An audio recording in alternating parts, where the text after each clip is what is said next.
Okay, hello, good evening everybody. Hi, it's me again. You know, the same person who ran Terranigma the other day.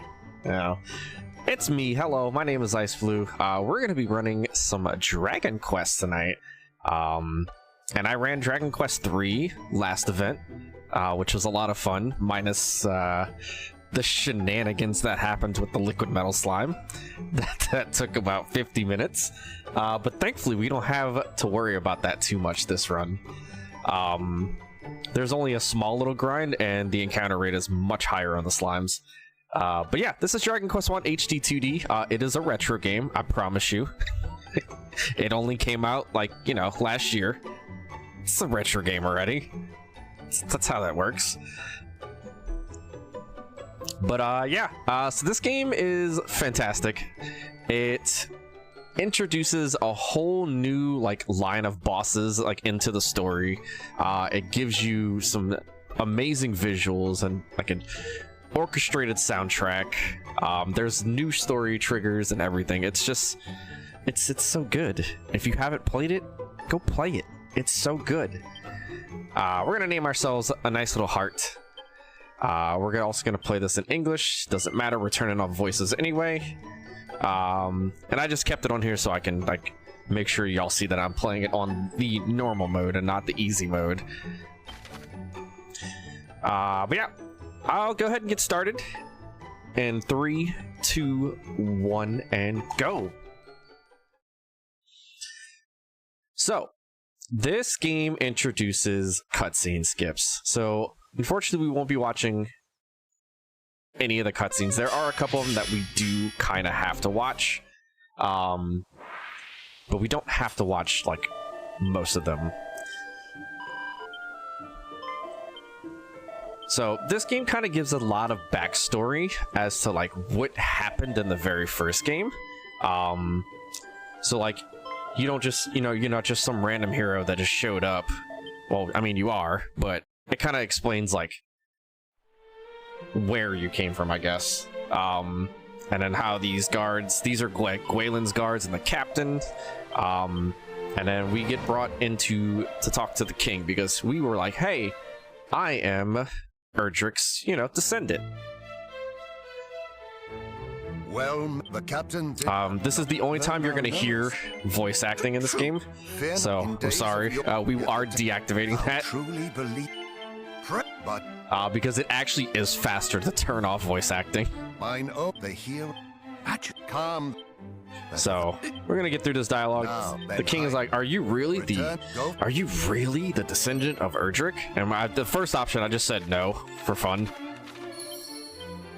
All right, so we are going to go to system settings. We are going to put the battle speed up, and we're gonna turn off voices. And we're gonna put that on toggle and then ultra fast. And now we're gonna how will you know what they say? Ant, you just gotta read. Also, Ant, I was gonna start my introduction off by saying like I turned off RuneScape to be here, so you're welcome.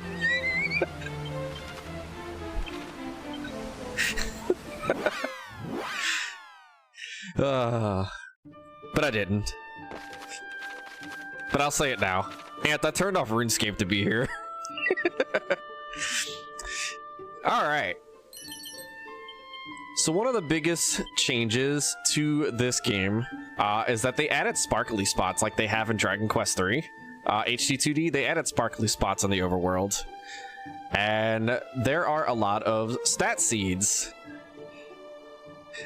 to pick up on the overworld that we're going to pick up. And there's like equipment that we can pick up as well. Holy water that we just picked up. I entered the game. No, you changed the title of the game I was running to old school RuneScape. Wait, you were like, wait, no, it's Dragon Quest 3. That's what you did.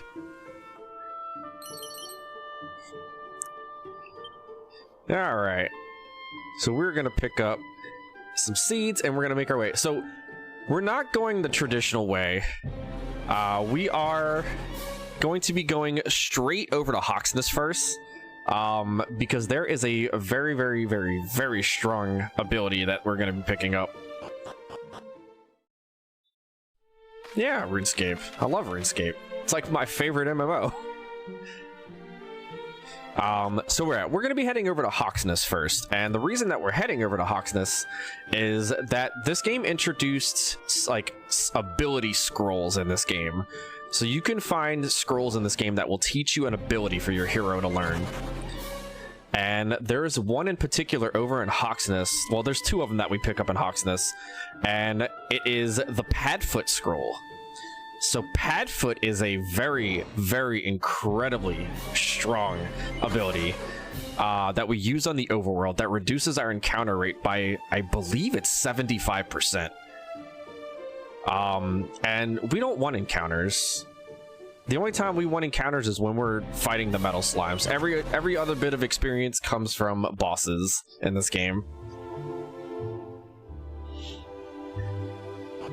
And the encounter rate is relatively chunky in this game. Like, there's a lot of encounters like that we kind of like have to work with until we get Padfoot. So we're gonna sneak in here, we're gonna pick up some equipment, and then we're gonna leave. This is like another little instance of like a new thing that they added to the overworld. There's like destroyed villages that you can go into that have items hidden around them. They added a fairy village, a forest that has a funny suggestive name. It's called the Weird Wood. No relation though. Alright, so we're getting into a territory over here. This is the Hawksness Bridge coming up here that is going to be introducing enemies that will hit me and kill me in one hit. So we are basically just going to be fleeing from every encounter up until this point, until we pick up some items on the right side of the overworld, near Rimalder. And we're going to be picking up a staff of, I think it's called the Staff of Divine Wrath. And that's going to be basically like our physical attacking weapon, plus it has an ability that we can activate when we use it as an item in battle. And it uses Swoosh. And Swoosh is pretty strong, especially if you're level 1. It pretty much just one-shots like quite a bit of the enemies here. Alright, so we're going to enter on the right side of Hawksness here. It's called Damodara. That's a fake name. Don't look at it. It's fake. Yeah, we got some pretty scary enemies here, but we're here for one thing. And that's this item right here.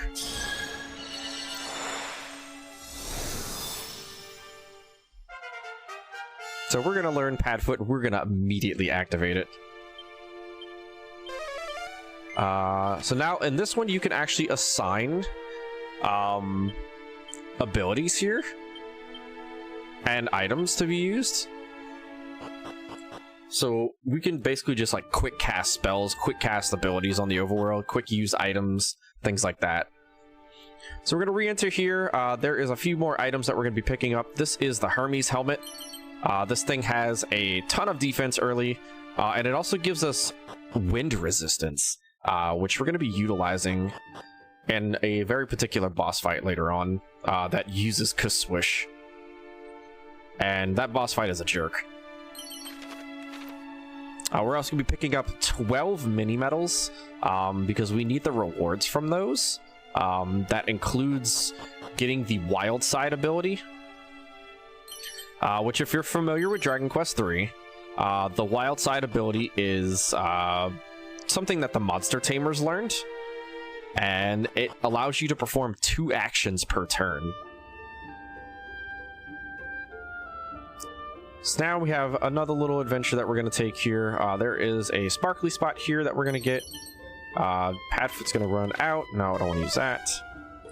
We're going to enter this secret spot over here on the right side. There are 3 hidden items we're going to pick up. Secret spots were added to this game as like something from like Dragon Quest III HD that they did. We're going to pick up a bunch of money, a stealth suit, which increases our evasion, and another mini medal. And then we're also going to come over here and tag a couple of landmarks for later teleports. These are also story areas as well. That is the Field of Flowers. We're going to be coming back there a little bit later. That's also where our metal slime grind is going to happen. We're going to come over here to the monastery, the citadel of the mini metal monarch. It's a tongue twister. And then last but not least, we are going to come up here and we're going to pick up a very, very important set of earrings. And then we're going to go to Erdrick's Hollow.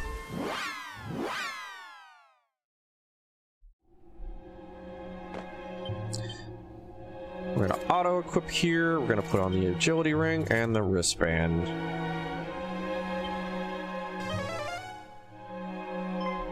So now we get the story trigger here that's going to kind of introduce these non-existent characters.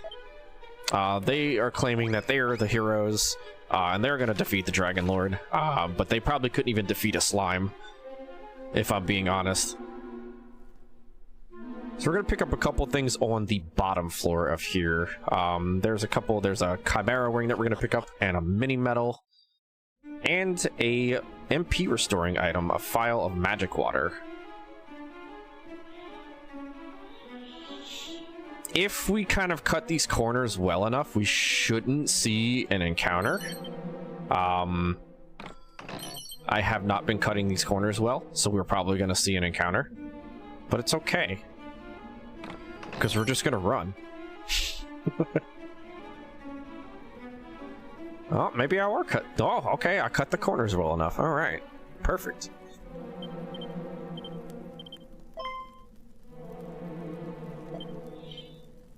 This is just kind of explaining Erdrick's tomb and how, oh, you're the descendant. Oh, you're haha antiques something. I don't know. We're just gonna get out of there and we're gonna go outside, and now we're gonna make another walk. So now we're gonna be walking over to the Remulder area. It's my MP 8. Okay, we can cast it 2 more times. So this walk is going to involve us walking across south of Cole. We're gonna walk all the way through the cave, the swamp cave, and then we're gonna walk to Remulder. We're gonna buy some Chimera Wings there. And then we're going to walk all the way down to the shrine where we pick up the rainbow drop. How on earth did I skip the mini metal fanfare? They don't have a mini metal fanfare in this version. That one, they never actually included it, I guess.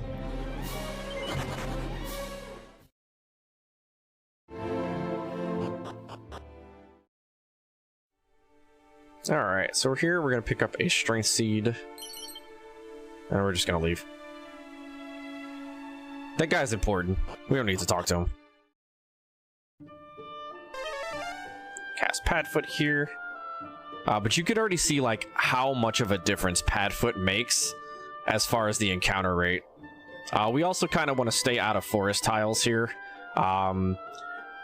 Just like the other Dragon Quest games, there is a certain threat level for each types of tiles. Grass tiles have the lowest threat, forest tiles have higher threat, desert tiles have even higher threat, things like that. So here we get some lore about how these Gwaelin's guards got pushed back from this cave, and they were trying to escort Gwaelin over to the castle so she can, confront the Dragon Lord. And you find out in a little bit what actually transpired on this bridge, and how her entire guard got basically wiped out by the Dragon Lord, and how she got kidnapped. Nice little thing that they added about in this game, you actually cannot die to swamp tiles. If you get to 1 HP, the swamp tiles will basically just stop dealing damage to you. which is a nice little thing in case, you know, you forget to heal and you're trying to like get out of here. See, I would learn DQ7 reimagined, but last I checked, the run is like 8 hours long, and yeah, I don't think I could do a run of that.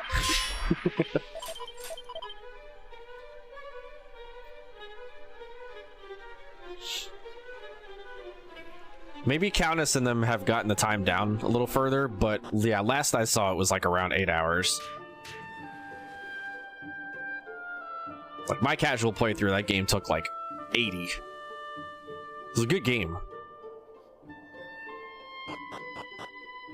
All right, coming over here, we're gonna pick up some more stuff, like this garish garb.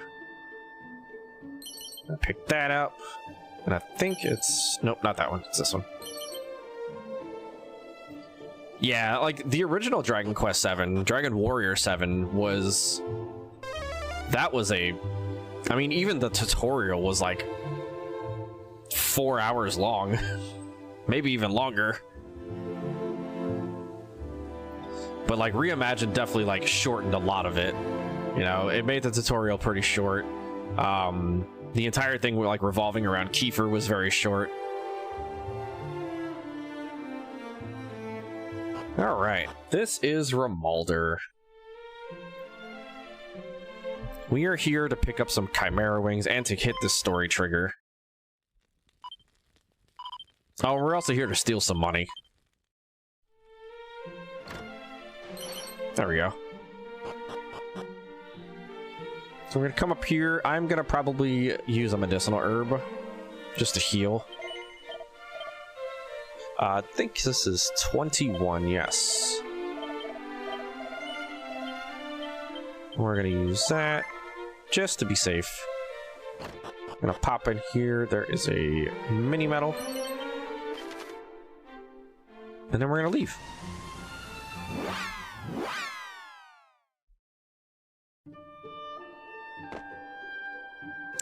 So now we're gonna make our walk. We're gonna pick up a couple more like landmarks here just for fast travel. In the original Dragon Warrior Dragon Quests, you could only use like return or zoom, as it was renamed, to Tantagel. You couldn't go anywhere else. Big thing that they changed was giving you the ability to zoom anywhere that you've visited before.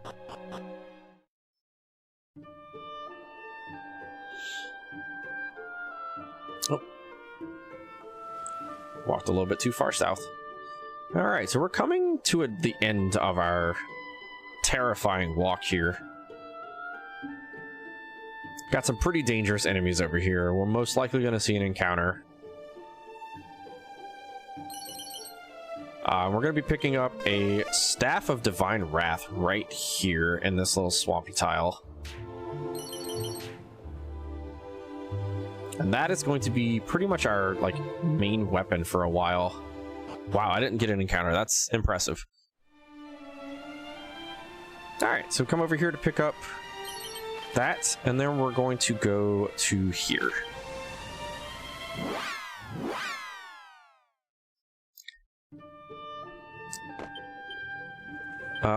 Now we're going to put that on. And we're going to take one encounter here. Just to be safe.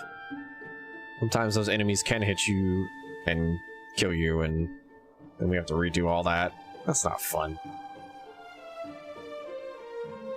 Alright, so the idea here is we're going to let Padfoot run out so we can take an encounter. We want to get to level 3 before heading into our next part of the story.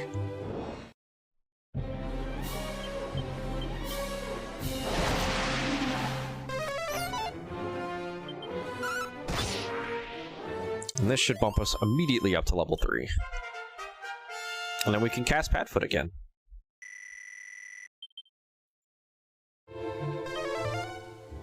Because that's all we need is just level 3. So we're going to come over here, visit Cole. We're going to enter on the left side here. That puts us the closest to where we need to get 2 mini medals in here. And we need to also pick up the fairy flute. There's some extra, like, small amount of money in that little barrel. But we're here just for this.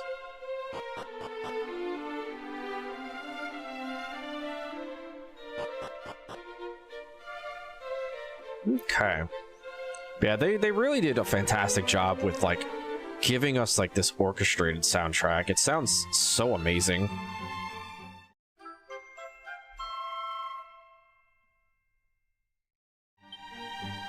Alright, fairy fruit acquired, and then we're gonna come up here. We're gonna kind of, like, skip around that, pick that up, and then we're gonna head over to the Shrine of Rain as our next destination, and that is going to be our last little bit of walking until we start heading into, like, specific areas to start turning in mini medals and hitting the story, like, triggers and everything. And that's gonna get us to where we go and fight our first kind of, like, little mini boss. You might recognize him. If you've played Dragon Quest III, you would definitely recognize him. Now, will I call him by his Dragon Quest name? Absolutely not. He will forever be known to me as Kandar.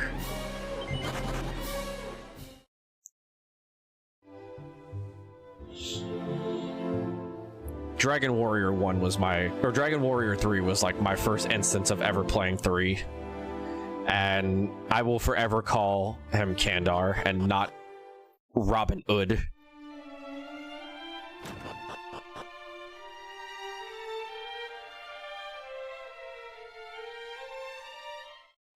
Alright, so we find out here that this NPC was told basically to protect the Staff of Rain. But he needs to give it to the actual hero, and he doesn't think that we're the hero. We've been hoodwinked.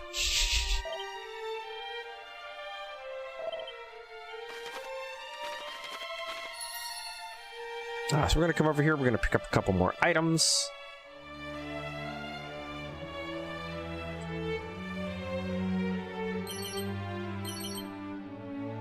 And there's one nice little beautiful item here that we're going to be selling right directly smack dab in the middle of the floor here. And then now we're going to go back to Tantagel.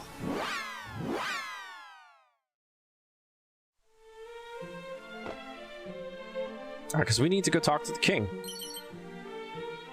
I love that they put a seed of life in front of a grave. Like, shoutouts to Square Enix for being like, haha, you're dead. Should have used this.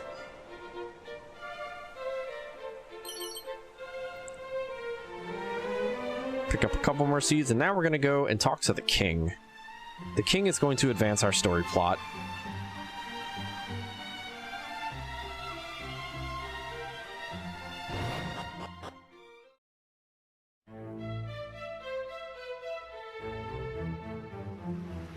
The visuals in this game are just so fantastic. But remember, this is a retro game, I promise. Ant told me so.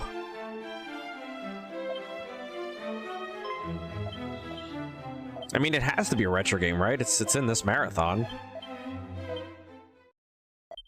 Alright, so this is where you kind of get, like, the backstory of what happened to Gwayland.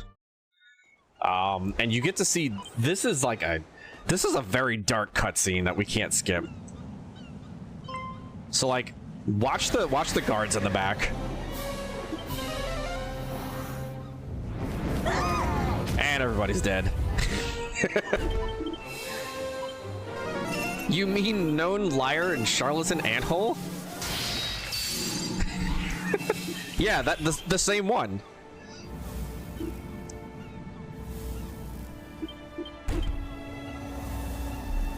Literally the same person.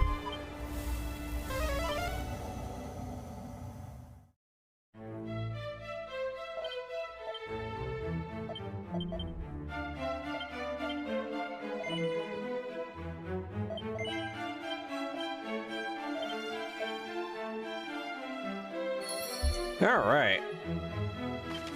So now we are going to go here.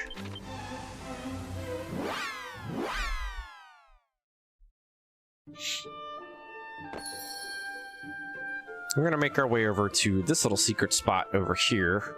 There is another mini medal we're gonna pick up.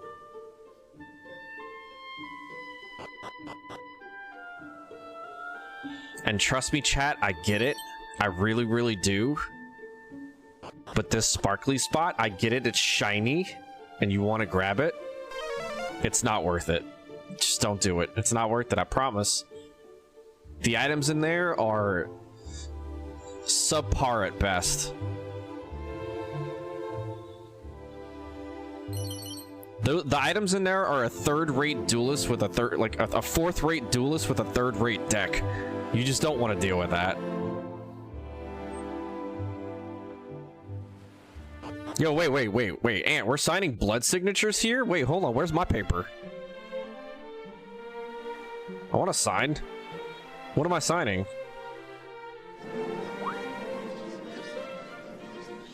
Oh, hey, I recognize those guys. So this NPC is going around town and saying, hey, I've got this thief's key that I want to sell to people. And then wants to charge, I think it's like a few 100,000 gold for it, which is an absurd price. So we're going to let the story take care of him.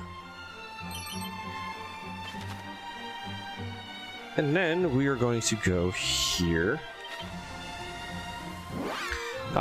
So Karma hits that guy like a sack of bricks, and the moment he walks into this place, he gets mugged, and then beaten.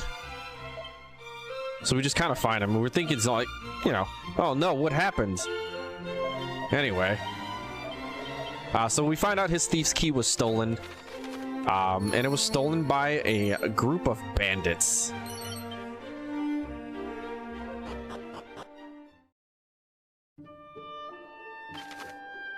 Now we're going to go here. And we're going to finally turn in all the mini medal rewards that we've been hoarding.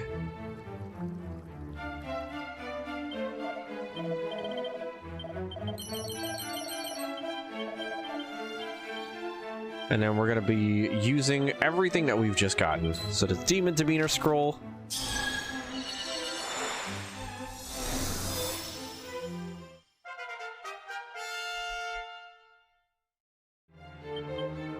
We're going to use the Wild Side Scroll.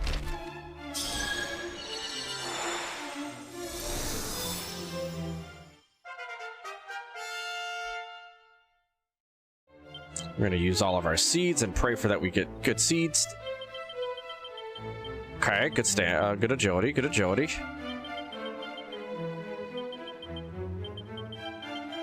All right, the strength was sad. Okay. And we're going to equip, let me see, we equipped the Glombolero.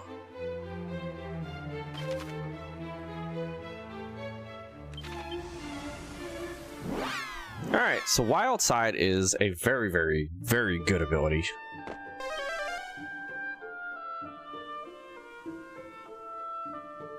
Wild Side is going to basically allow us, it's going to increase our agility in the fight by a lot, and it also gives us the ability to use 2 actions in the well, not 2 actions, it basically does like a second attack of what you used.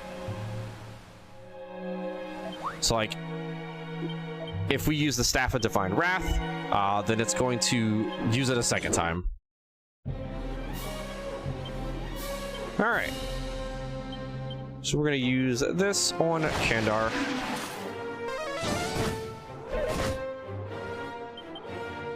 We are going to Wild Side here. And this should take down Kandar. And now we just got to deal with... oh dear. We're gonna do that.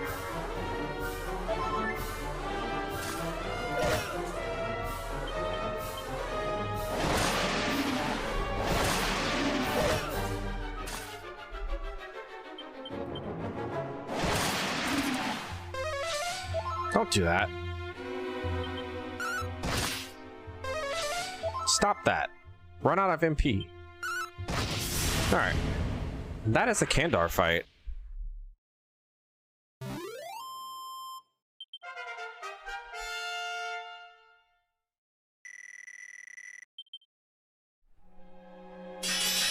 There's a really, really good... Whoever did the voice acting for Kandar deserves a medal, a raise, a promotion, everything. If you play this game with voice acting on, please, if you fight Kandar, tell him no. And oh my goodness, the begging for his life is such a good dialogue box. And whoever did that voice acting deserves a raise. He's like, please. It's fantastic.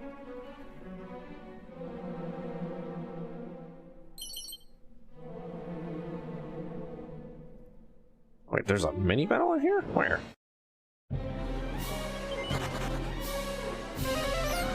Uh-oh. Good night, chat.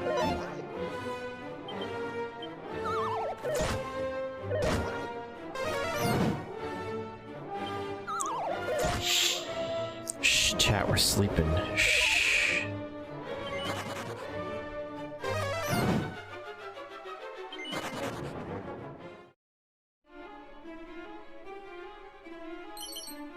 I'm using a different set of route notes, so I'm not sure what it means by pick up the mini medal in here,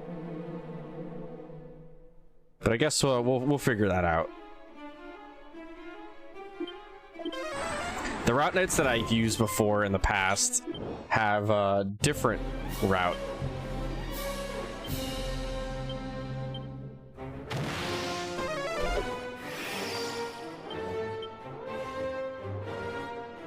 Oh, cool. That's cool that they actually showed that.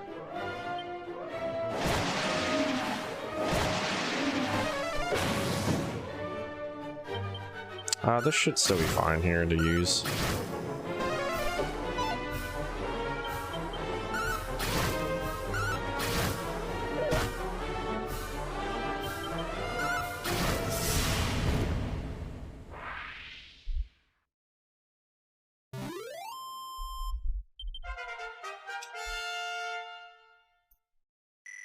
Alright.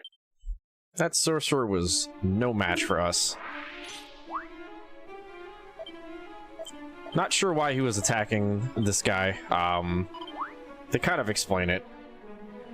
I've skipped this dialogue so many times, I've kind of forgotten. But now we get to meet the fairies, and the fairies have funny names. Like, one here is named Arm Twister, the other one is Daydreamer.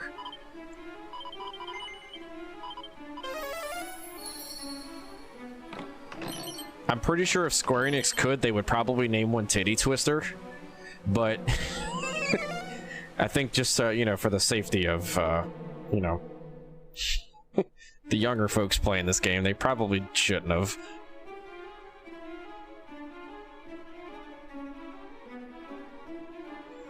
Alright, so we can't actually teleport out of here. We actually have to walk out of here. I think this might be the mini medal. Nope, that's not. Alright, we're gonna pretend that we got that mini medal.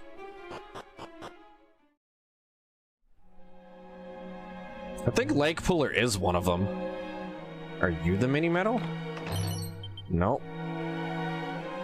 What about you? Nope. I don't know where this mini medal is. What's up, Rob? Nope. Alright, well, we're just gonna have to wing it.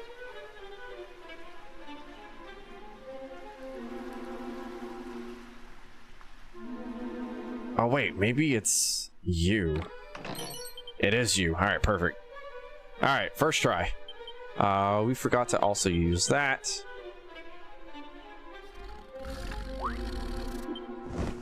It's okay, we get one more level up before we do our metal slime grind anyway. Alright, so we pick up our Thief's Key finally.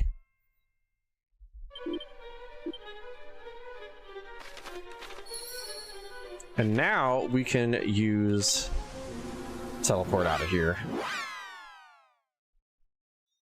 We were locked in there because we needed to grab that Thief's Key.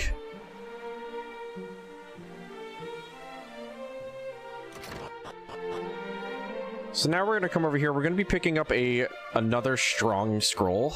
And that's the reason for this dive here, is we're going to be picking up the whistle ability, which allows us to summon encounters at will, which we're going to be utilizing for the metal slime grind.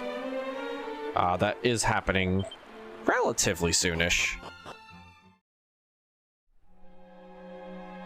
But we need to hit level 10 first. So we're gonna kind of like let Padfoot like run out here, hopefully. If not, we could take encounters in the Dwarf Cave.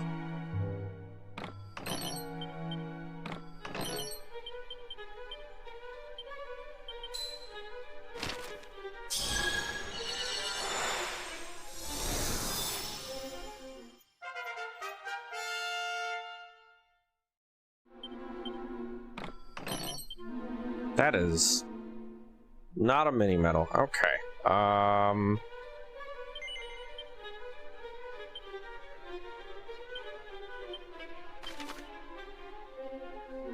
There's another one of those instances where it says grab the mini medal, and I don't know which one it's talking about because they've rerouted the mini medal since I've run it.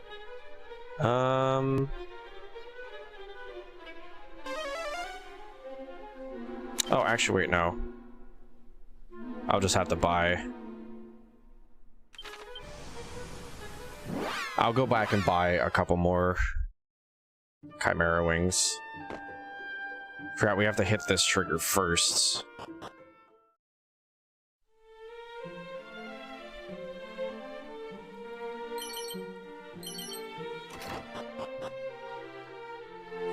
We have to do this first before we engage with the dwarves, because we find out that his friend that was supposed to help him make the next, like the magic key, is sick, and we need to, you know, help him. And the only way that we can help him is by enlisting help from the fairies, but the fairies don't like humans. We're coming here just to come buy 2 more Chimera Wings since I used 2 to fix that.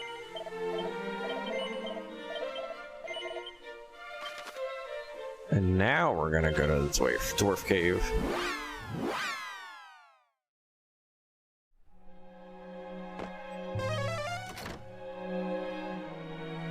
The route also slightly changed here. We used to go left in the cave to go pick up a fur coat, which gives us ice resistance. But it looks like we no longer do that, which is fine with me. Alright, so this is one of the like newer dungeons that they added. This leads us to the land of the dwarves.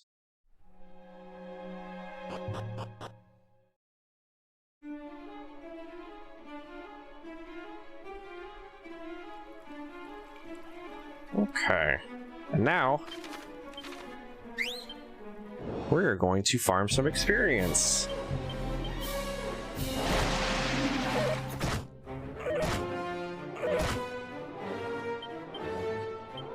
And hopefully not die.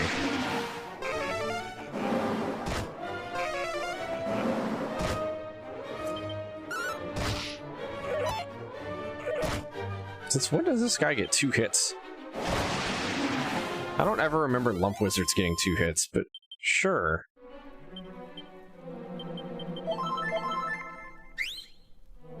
So we need to hit level 10 here. Level 10 is important.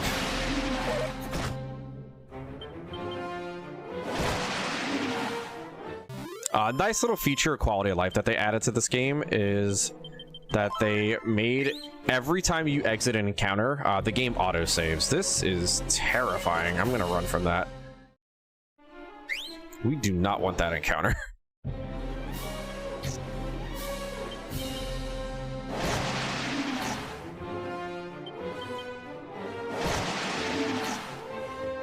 Can you stop doing that?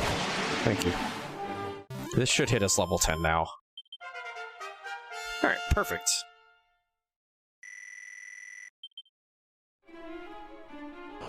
And we need level 10 for a very specific reason.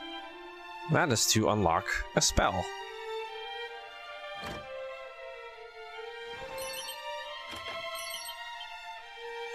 So here's our sick dwarf friend. Find out that he's sick with some like kind of like unknown thing, and we don't know how to heal him. The fairies know how to heal him, and the fairies are friends with dwarves, but the fairies are hiding from us right now.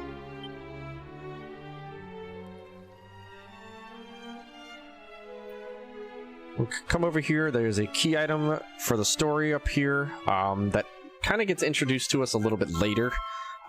This game does reintroduce the sigils from Dragon Quest II. Okay, this might be a problem. We're 1 mini medal short here. We need 15. Okay, I need a backup medal. Give me a moment. Let's see, the one inside Garanham.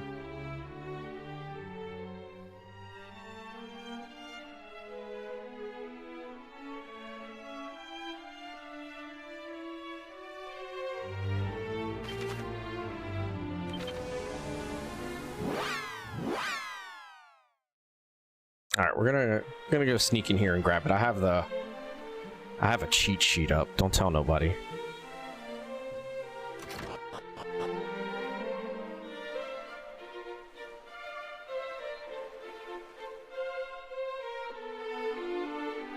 All right, there's apparently one northeast path, first dead end, and there's a mini medal there. Never know.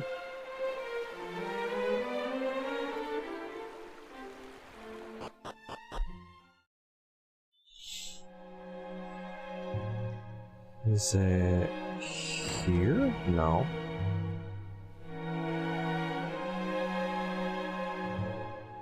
That's not even northeast. I'm dumb. This is northeast. Alright, perfect. We made it. We did it. Success.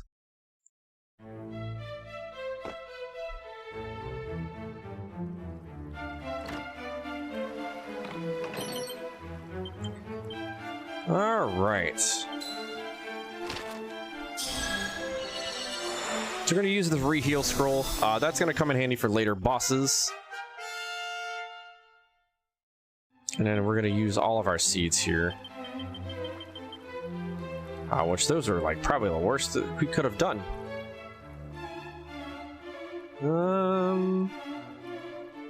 Alright, let's see.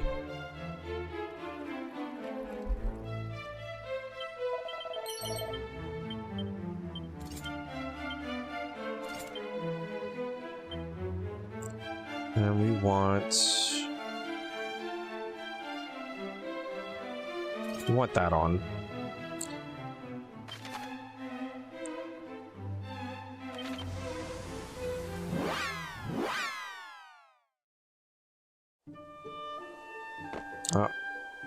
I am just using these like they're free.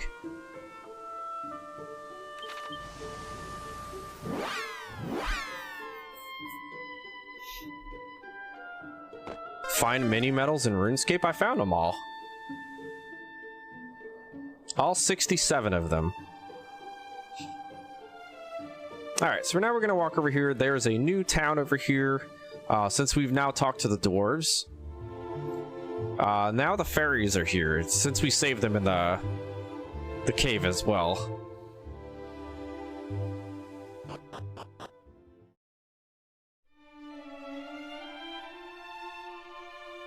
And the fairies are very reluctant to help us.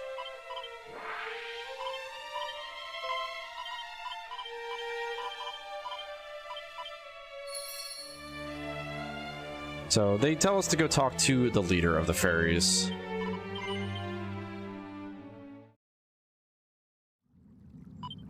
Then it kind of gives us a little bit more backstory of what's happening with Gwaelin.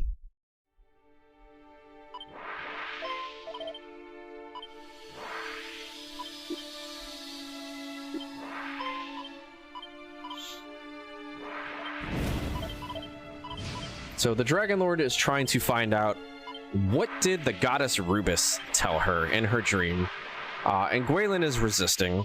So Gwaylin, Dragon Lord is trying to, like, get into Gwaylin's head and convince her to tell him what was said.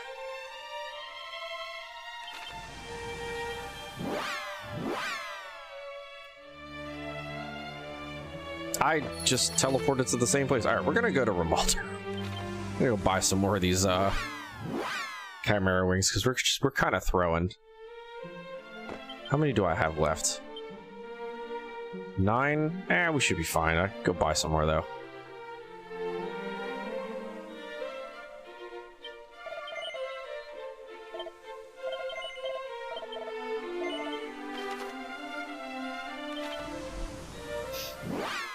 Alright, so we're gonna go over the Field of Flowers. We're gonna be picking up some key items here.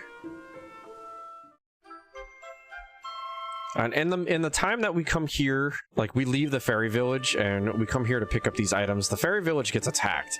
And in typical hero fashion, instead of going help them, we're gonna walk outside here and start grinding.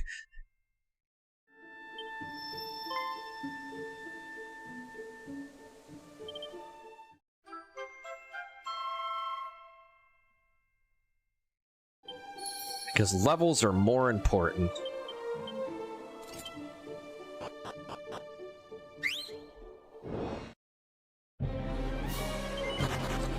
Alright, so ideally we want 6 metal slimes here. Typically encounters like this we don't want to take, because Ram Raiders are very strong and we don't want to deal with them. So we're just kind of looking for multi-metals in an encounter.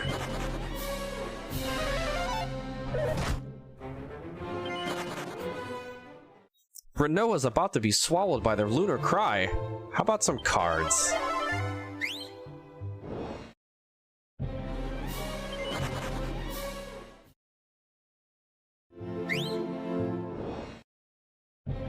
Alright, perfect. So we're looking for these metals to not run away from us, of course. We're going to cast Wild Side, and then we're just going to attack and hope for criticals.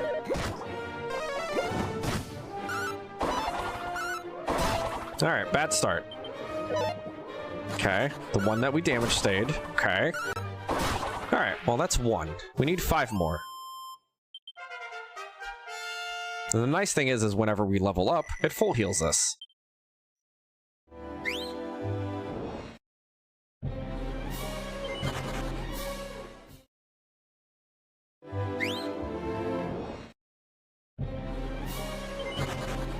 $257 wheels of cheese? What about 64 slices of American cheese?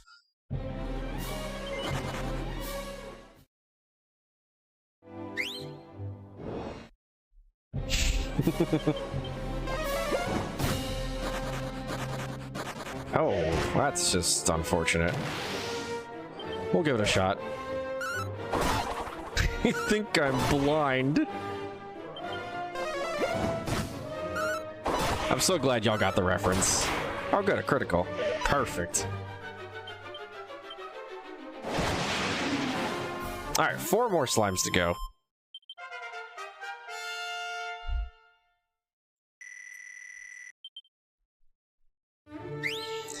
Six slimes puts us at level 15, which is a very good level.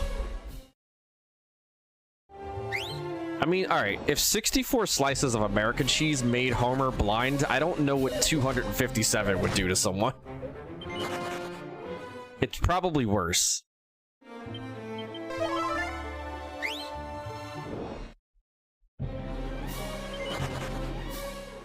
We're not getting the desired encounters here. Okay, that's desirable.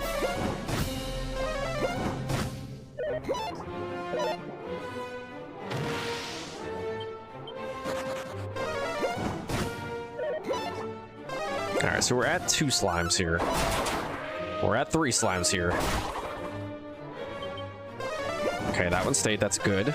That bow stayed, that's very good. 4 slimes. Oh no! Don't do this to me! 5 slimes. Okay, 1 more slime and we're out of here.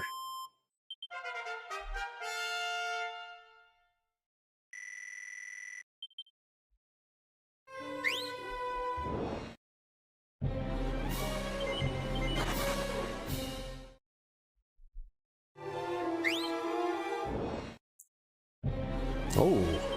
Oh. I'll take any and all extra experience. Alright, we just need one of them. Alright, there it is. We're out of here. Never mind, we're getting more. The criticals are out of control. No. Come on. Don't do this.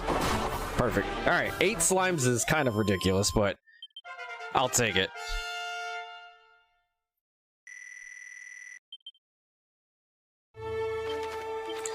We can actually do this now. And we're gonna go to the fairy village.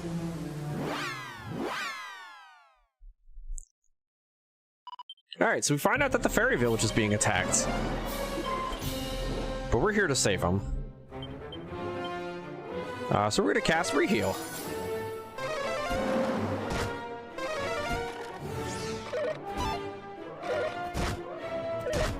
Ow.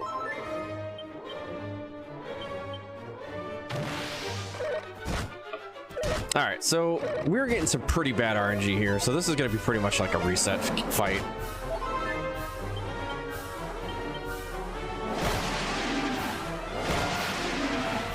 Not to mention we got low rolled on that skeleton over there.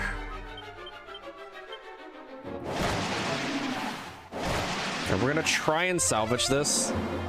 I don't know how well it's going to go.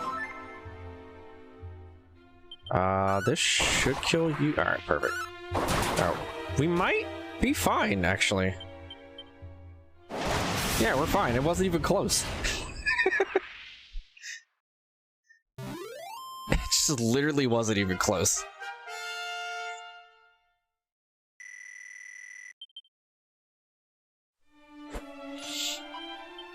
Don't call it a comeback? It was intended. I don't know what you mean.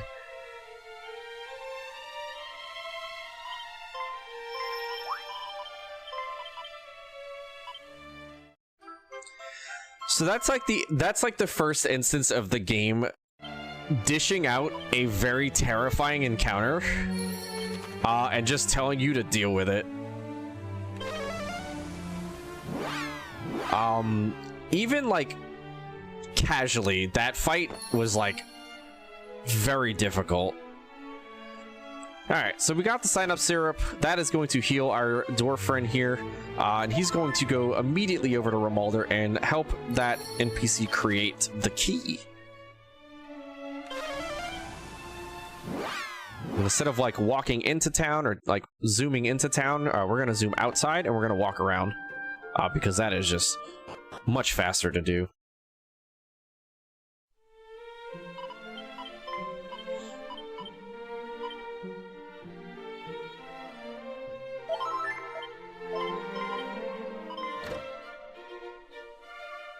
She's gonna give us Gwaylin's pendant. We don't know how good Gwaylin's pendant is until we actually just rescue Gwaylin. But it's called the Princess's Necklace. It's actually Gwaylin's pendant.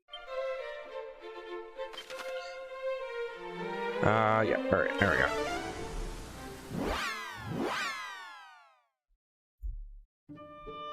Now we're gonna walk around.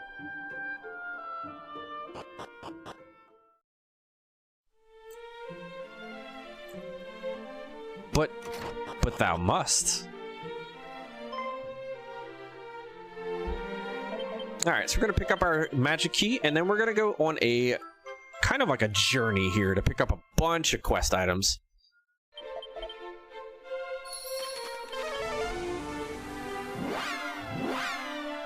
So we're gonna take our brand new shiny magic key, and we're gonna go loot some houses.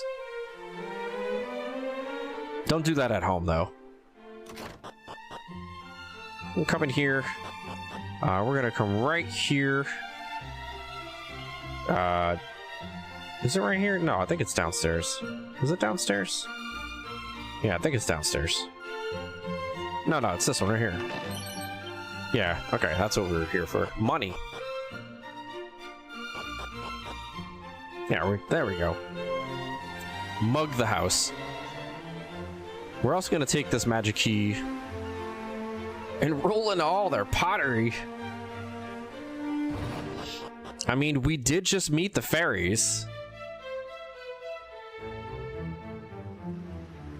Maybe there is one fairy among them that might, you know, be interested in destroying all someone's pottery.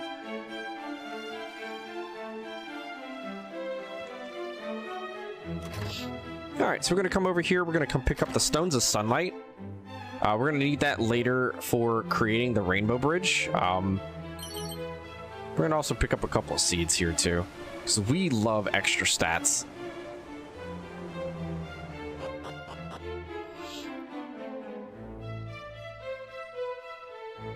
And we needed the magic key to enter here.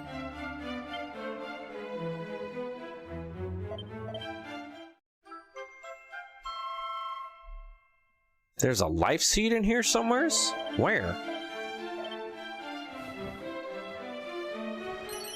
That's a mini medal. That's a dog suit. Wait. Here, just for fun, chat. There you go. While we do this this quest.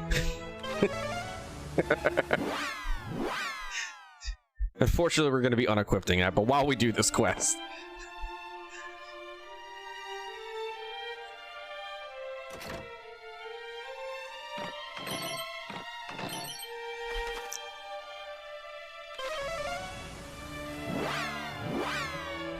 Yo, can I get some more oh my dogs in chat? Thanks.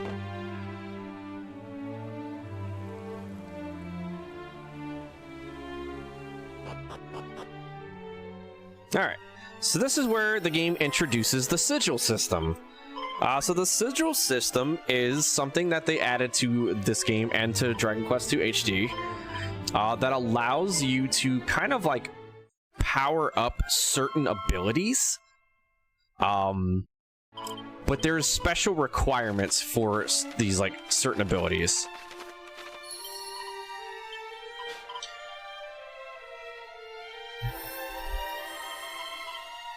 So you need to basically, like, for most of the ones that we use during the run, we need to be at 50% HP or lower in order to access that like ability. I have bad news, chat. We're gonna be taking off the dog suit soon. Alright. So now we need to equip the Phantom Mask.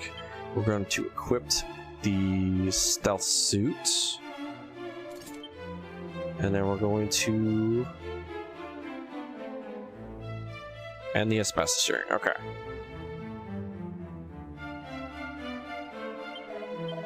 No, we don't need to do all that.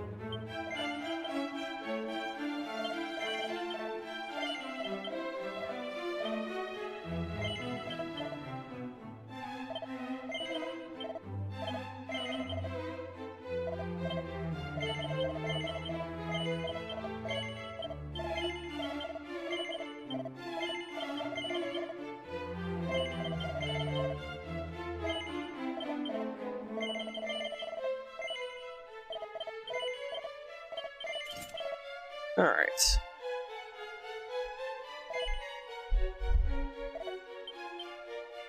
Now we're going to use all the seeds here. And that should be fine. And we need to take out the fairy flute and 2 oomph powders. All right, we don't need to worry about any of that.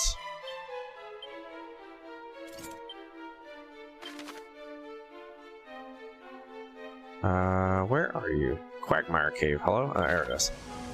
Yo, Mr. Cap, thank you for the raid. Welcome in, everybody. Welcome to this retro version of Dragon Quest 1. It totally didn't come out in 2025.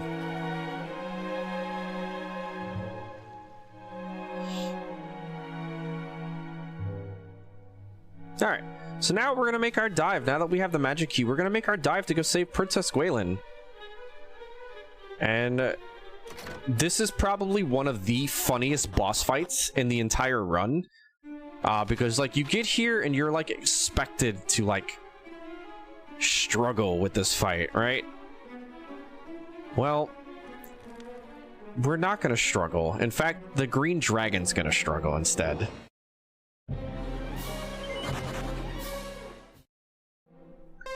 We have a pair of Demon Bane weapons on, or Dragon Bane weapons on. God, RuneScape's on the brain. I said Demon Bane.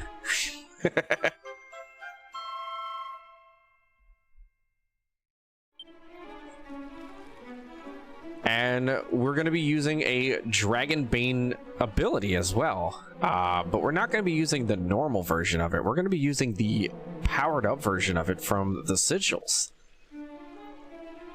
And it produces funny results when you do that.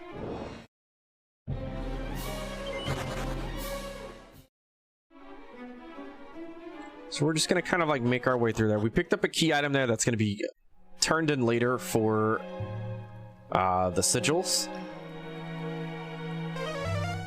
Gonna reactivate Padfoot one more time there.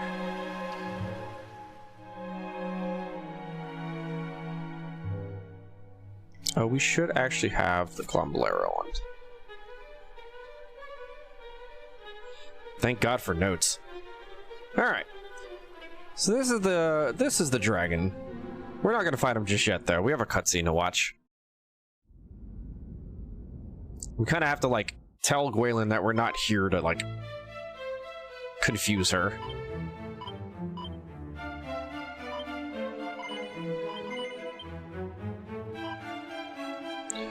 And then the real Gwaelin comes out and she says, "Hey, that's a fake. Don't fall for it."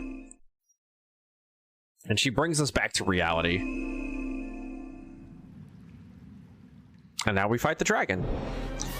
Don't blink too fast, chat, or you're gonna miss it.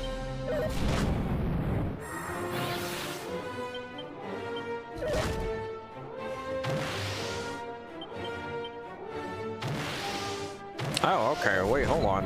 What's going on with my health here?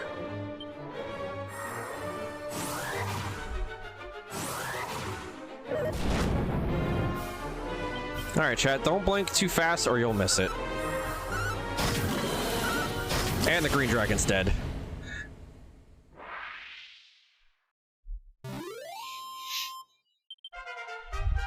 So, what just happened there? Well, there is a powered up ability for Wild Side. And the powered up ability, if you're below 50% health, the powered up ability is called Divide. And what Divide does is it splits your hero into 3 mirror images. And since we have Wild Side on, and it splits us into 3 images, those 3 images will now attack 3 times twice. So we get effectively 6 hits there. And then we also power up the Dragon Slash ability that we use to use double Dragon Slash, which does a ton more damage to dragon type enemies, along with our Dragon Bane weapon on, which produces about 450 damage per hit. So yeah, needless to say, the green dragon got smoked. And yeah, that's pretty much how this run is gonna pretty much go. Most of these boss fights turn into a haha, I'm gonna power up and you're dead.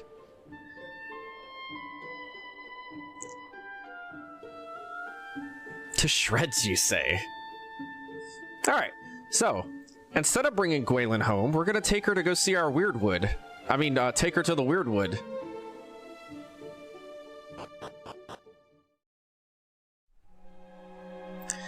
This section of the game frustrated me to no end. There is no indication on how to progress the story in here at all. And you're just expected to kind of walk in here and get lost a couple times and then walk up here. There's no indication on telling you to do something like this in order for Gwaelin to like remove the curse of the Weirdwood. And I spent hours just being mad at this game.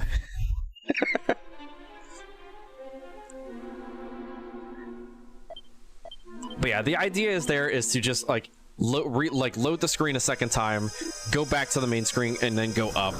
And then that's when Glenn's like, oh, we seem to be lost.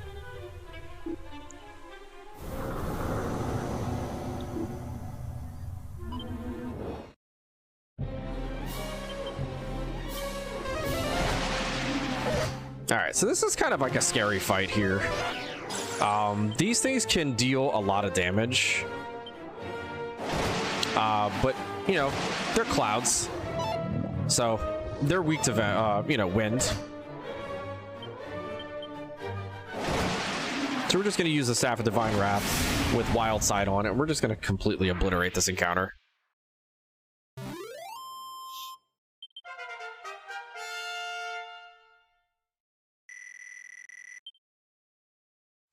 And there we go.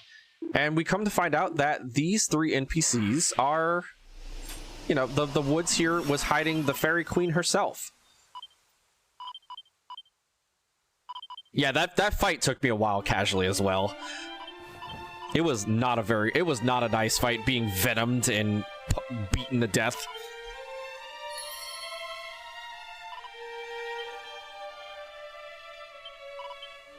All right.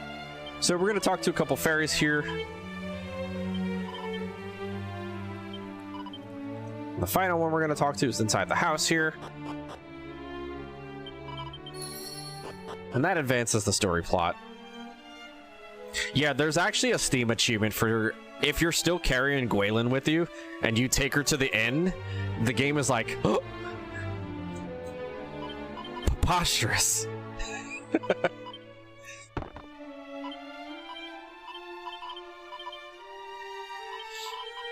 I have some bad news, chat. We're never taking Gwaelin home until the end of the game. Gwaelin comes with us the entire game.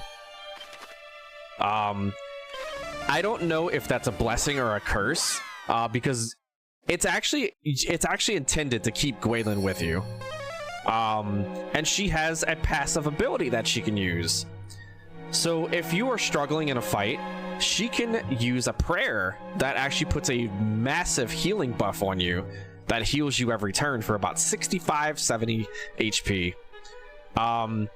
For us as a speedrunner, she is the worst person on the planet, and I would drop her into a volcano if I could. Because we want to be below 50% HP on pretty much every boss fight. And we can't do that if she continuously heals us. And I had a run that was on PB pace on GDQ hotfix. It was like a 1.5x, maybe even a 1.4x. And suddenly Gwaelin decided that she wanted to heal me in the final fight for about 30 minutes. And the run ended up having to be mercy killed. Because she just would not let me through the Dragon Lord. So, if I could throw her into the volcano, I would. But unfortunately, there's no volcano in, you know, Elfgard.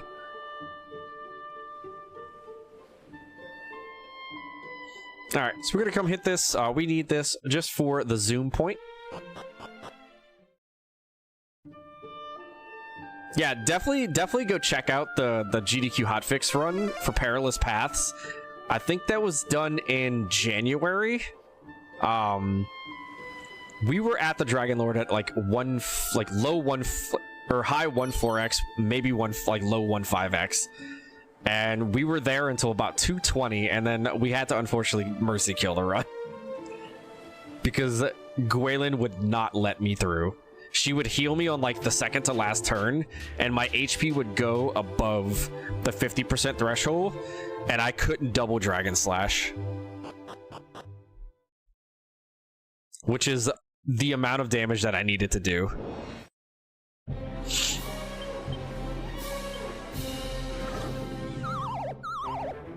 Alright, so this is the golem. This golem is protecting the town of Cantlin.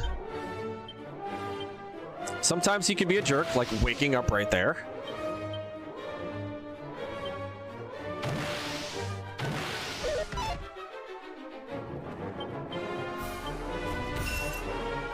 That is unfortunate. Alright, we're gonna restart this fight. Alright, buddy, I'm gonna need you to stop missing.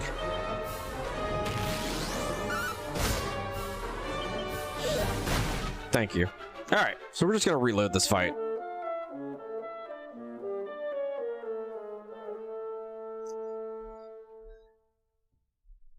Route notes needs to be fixed there, because that is definitely not... Because we need to do this first, so we can get half HP.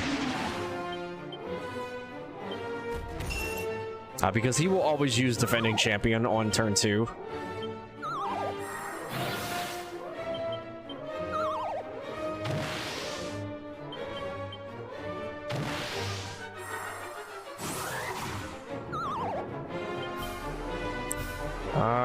You are this one.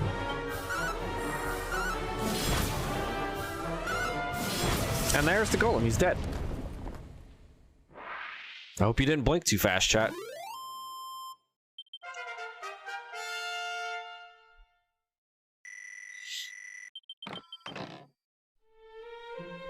Alright, so now we defeated the golem that was protecting Cantlin against the townspeople's will. And we kind of get a story as to like why the golem was protecting. The golem basically lost control and just started attacking everybody instead of like actually protecting the town.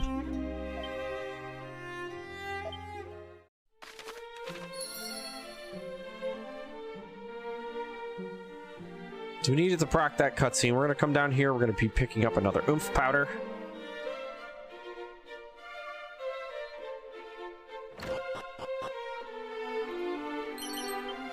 And that seed of luck.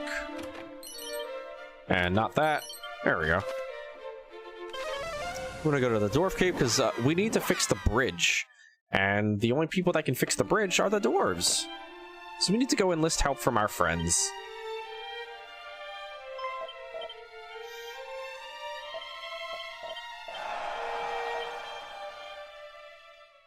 And it just kind of like automatically brings us back to Cantlin. They're like, oh my goodness, you brought help. Thank goodness we can rebuild the bridge. And then we get to see a cutscene of the Dragon Lord trying to corrupt the Sphere of Light with darkness and has been unsuccessful. So he gets mad.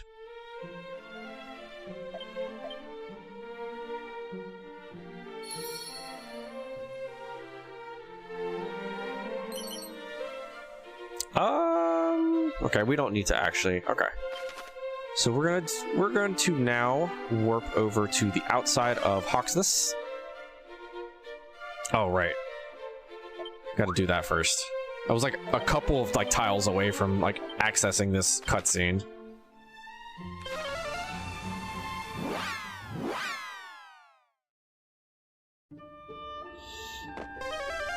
Alright, so now we're going to make our walk over to our next major dungeon. This is a new dungeon that was added into the game. They actually made use of the northern section of this map here. Before in the original game, there was nothing there. It was just a completely empty zone that had absolutely nothing in it.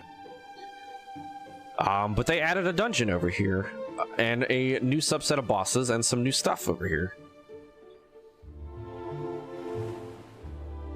Oh, absolutely. I call everything... So, if you know me, and, like, I play a lot of, like, the Pixel remasters. I used to speedrun, you know, Final Fantasy 1 and 2 Pixel remaster. I call everything by its original vanilla name. So, like, I don't call him Merilith. I call it's Carrie. I don't call... some of the enemies, like what the enemies' names like are in the newer versions. I call them by their older names. I'm very, very like pill-fed to call them by the original names. So like I will call all the towns in this game by their old vanilla names, just because that's just how I enjoy these games. I grew up with these games.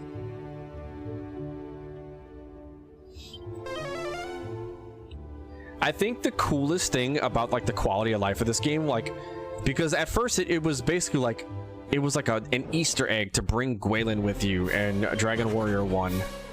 Well, I guess the devs at Square Enix thought it was a great idea to like allow you to actually bring her with you. So much so is that they added an additional sprite in the game to make Gwaelin carry your torch when you're in a dungeon. So she is your torch carrier in here. And I think that's the coolest thing ever.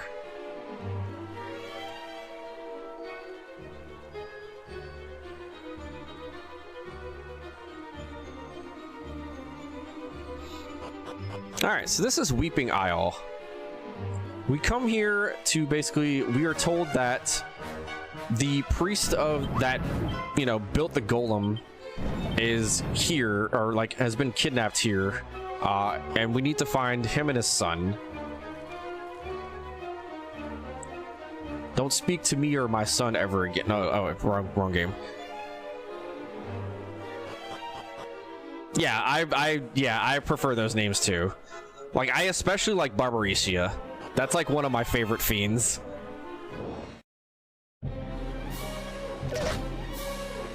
You know, you're not so handsome, Mr. Crab. Don't do that.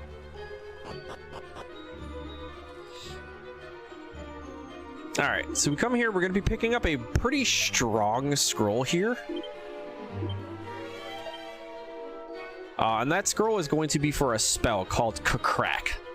Kakrak is a full field AoE ice attack that deals mid-level damage. It's strong, but it's not Kakrackle level. Kakrackle being your highest tier. But we're gonna come pick this up because we're gonna be using it on the next fight. And it's going to make very quick work of that fight.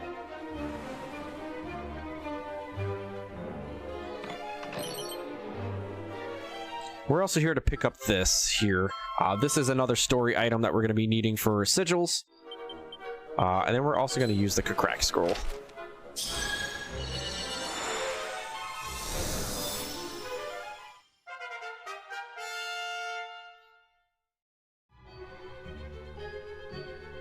And now we're going to make our way over to the boss. Which may look like it's actually the big dragonfly. But it's actually not. He's gonna run away like a little jerk.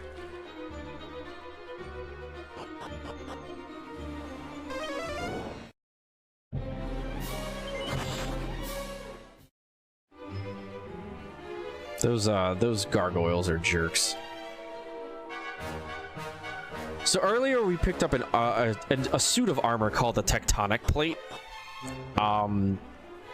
That is going to be our saving grace for this entire run, and which allows this run to even exist at this level. You yellow-bellied, lily-livered, collard. Alright, so we're going to equip the Tectonic Plate here, and we're going to equip the... Oh, did I sell the thing? Oh, well. Let's put the agility ring on. I must have sold it.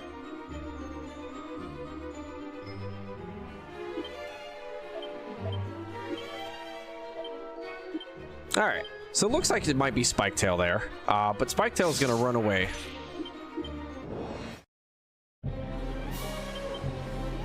So instead we get to fight his 6 little kids.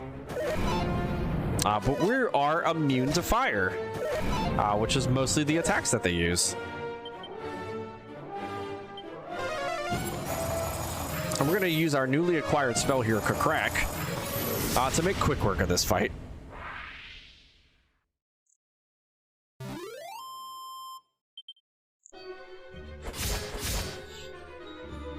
Because, you know, it had to put those, like, sword slashing animations in there because, you know, we totally used a sword to take out those dragonflies. Definitely. Definitely used the sword there. Alright, so, unfortunately the priest is, you know, dead. Crab emoji in chat. And we need to practice funeral. And then we find out that the fairy village is once again under attack.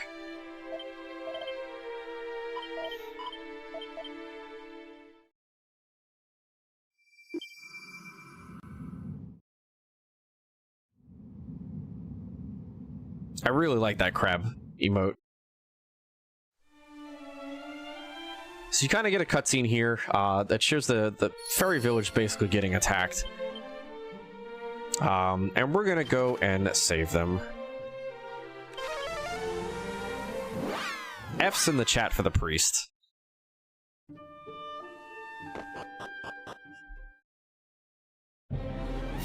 Alright, so this is the second worst boss fight in the game. This boss fight is a dice roll. You're either going to win or the game is going to make you lose. There is no in between, unfortunately. These things hit like a truck. They use freezing blizzard. And sometimes they just don't want you to win. And then they put you to sleep just like that. And I just lose.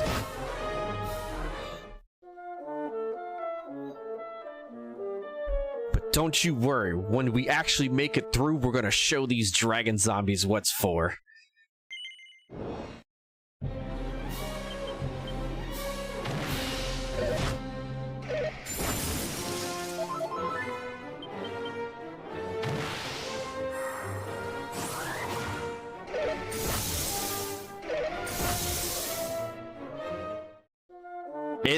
It's a major wall in the speed run.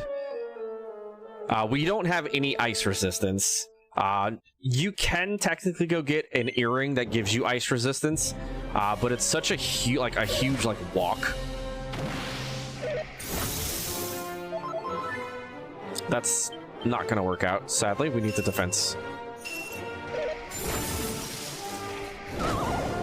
That is also very unfortunate. You know, you would think with defending champion up, it would stop sleep. But nah, this is Dragon Quest 1. Sleep hits you through a brick wall and a Kevlar vest.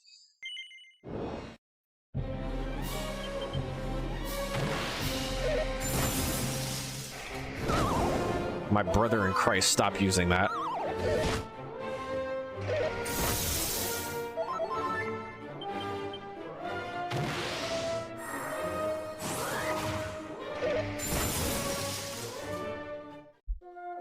Again, one of these attempts will get us through. This is one of like the major walls of the speed run.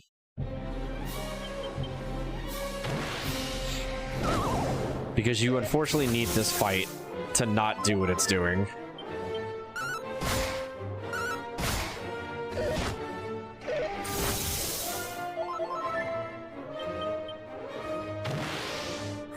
Okay, if they double chili breath, we're in the clear. Just kidding. Just kidding, chat. I was joking.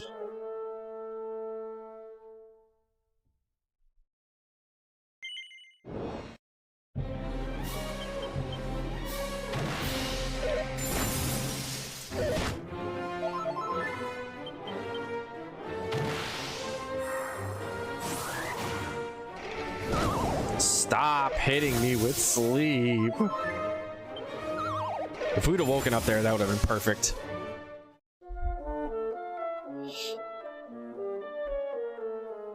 So anyway, chat, how are y'all doing tonight? While these dragon zombies proceed to, you know, kick me in the teeth. Oh, that's not good. That's definitely not good.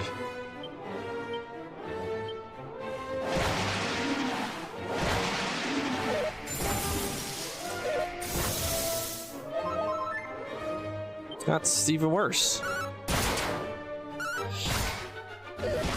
Unfortunately, Wildside is running out this turn, so that fight was unfortunately dead. So one of my bigger complaints about this is like run in general is that wild side is not a guaranteed amount of turns.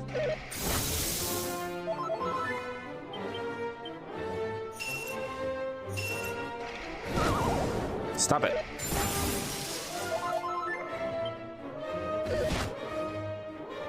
I might go and pick up the earrings just to get through this. That's why I made a safety, like, auto-save right before it. I'll give it a couple more attempts before I go and...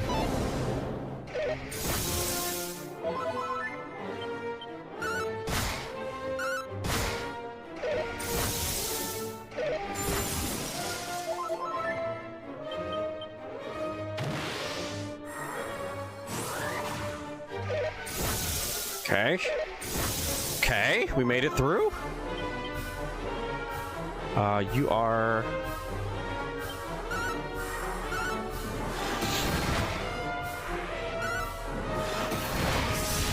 Alright, we made it through. Not even close. Didn't even need the earring.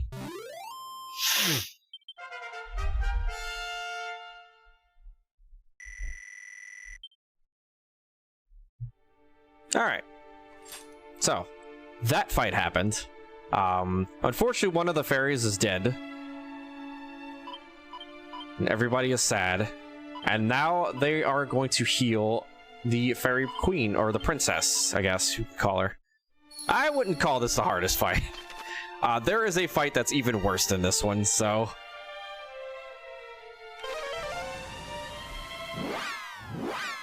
Like, this next boss fight, because we have it's basically like a gauntlet of fights here coming up. And we need the strength ring. Do I have any seeds? Yes.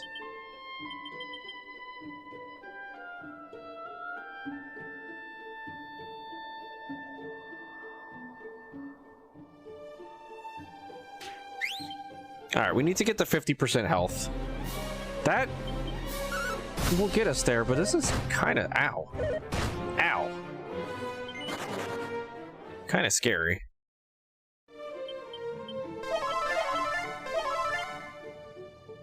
I'm gonna do that.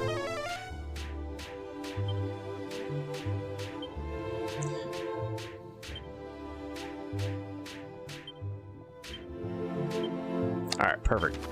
Alright, so now we have our next boss fight. Immediately after the dragon zombies, we have our next boss fight. And this boss fight is very determined on where you get Spiketail's HP. If you don't deal enough damage and put him in yellow health, he will hit you with a different ability, which is unfortunately, he kills you. Because we don't have any resistance to that element.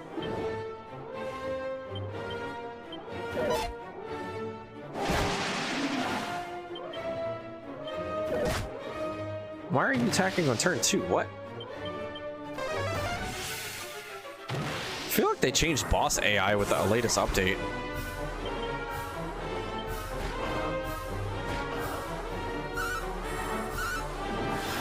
Alright, so we definitely want him to use, like, to summon his little buddies into this turn. So we're gonna equip the tectonic plate. And we are on the right path with taking fire damage from him. I am going to actually mid-heal.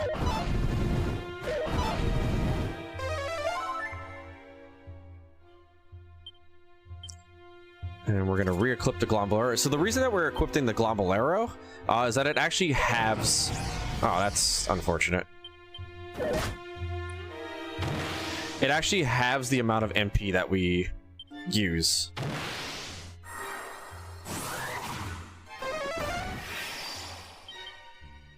I don't know if this is... Oh, that's unfortunate. Alright, well, we are unfortunately dead here.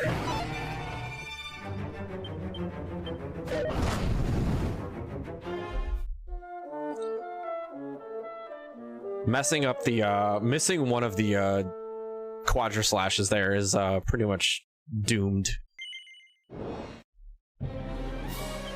But yeah, we kind of, like... we kind of like manipulate his RNG here.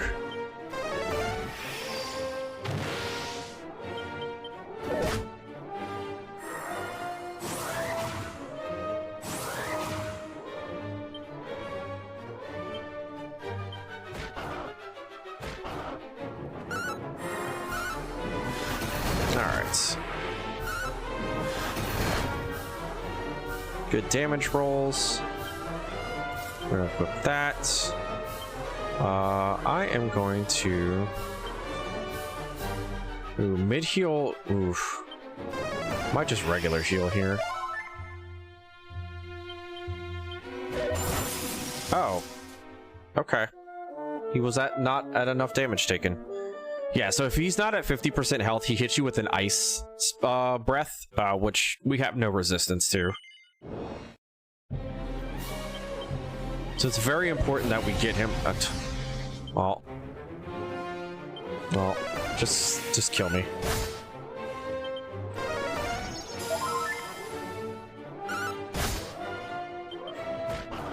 That first bit of damage is very important.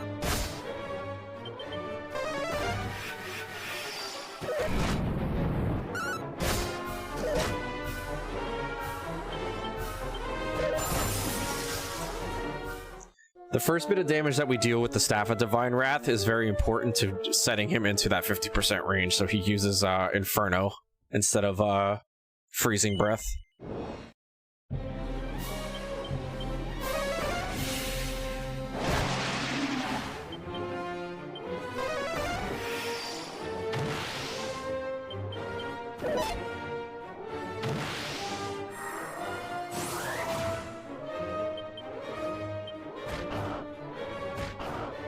Alright.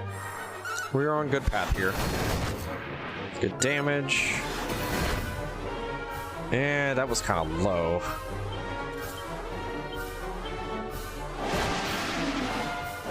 Should be good here. There we go, yeah.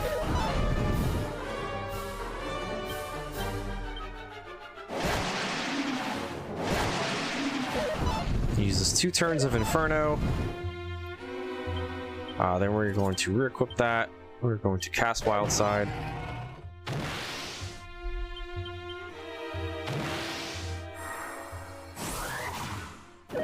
And we should be good here.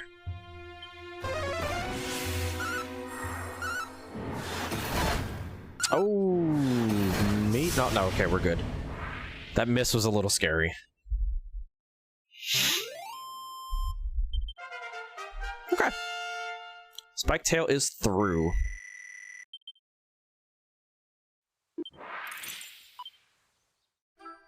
Coming up is the fan favorite hardest boss in the entire speedrun, even harder than the Dragon Lord. Because there's not really a strat for this boss. You just kind of wing it.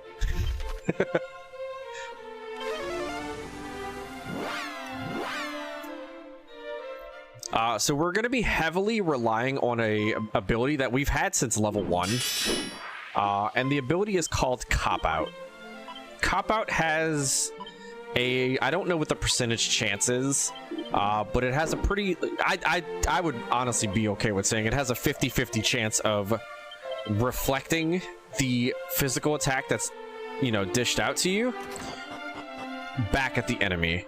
And Gargoyle is a major physical attacker. And every other turn, he has a chance of doing 2 hits where he drops his defense to give out like an all-out attack, and it hits twice. And we need it to hit twice on him.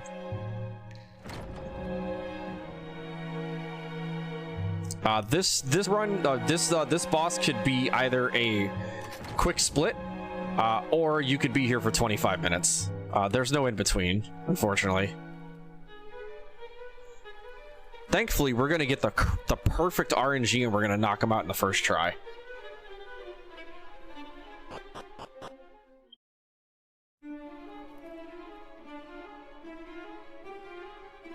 Alright, so now that we have the ultimate key, we're going to head down here to Garanhim's grave. Be careful for those. Those things have the spell called Thwack or Whack, which instant kills you.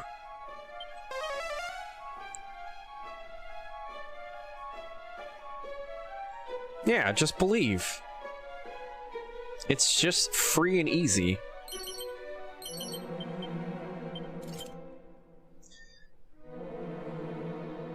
Alright, we pick up a very, very important item there. The Dark Robe is very, very, very, very important for avoiding damage on Gargoyle. It has a much higher, like, evasion rate than the Stealth Suit.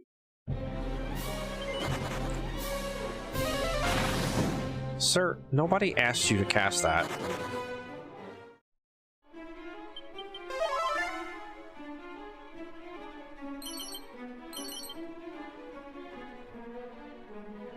Alright, so now we're going to make our way down. We need to go pick up the harp. The silver harp is going to be very important for another story trigger later with resurrecting the goddess Rubis.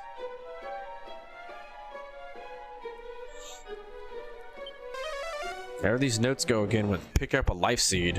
What life seed?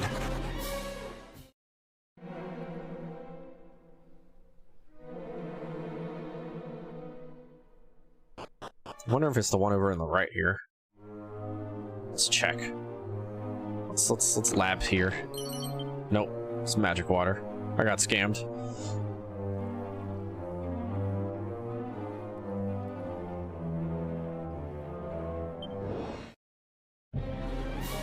Skelegons are a little scary, but we made it out. Alright, we're just not picking up that life seed, chat. It's gone.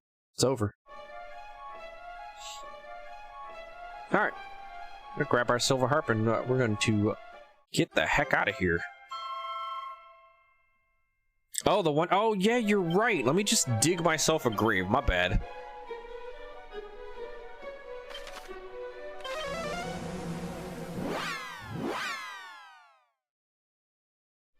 You are so correct. All right, so we're gonna come here and pick up our final 3 sigils.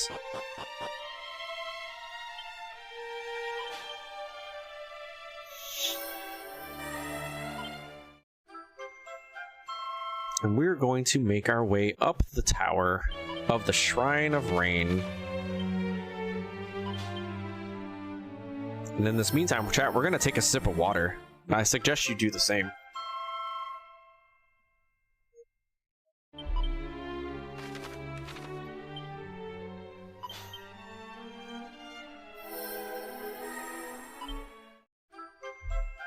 Alright, so now we have all 5 sigils, which is what we need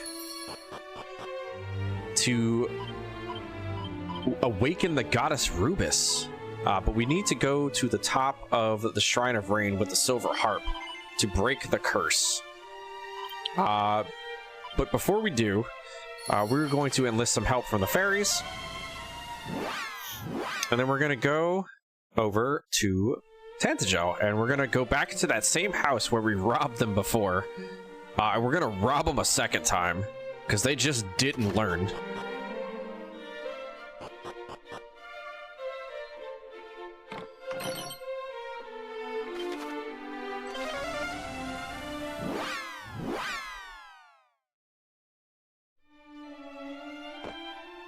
Alright. Those hex tracks are going to be very important for creating oomph powders later. Alright, so we find out that the sage here is missing, so we need to climb the top of the tower.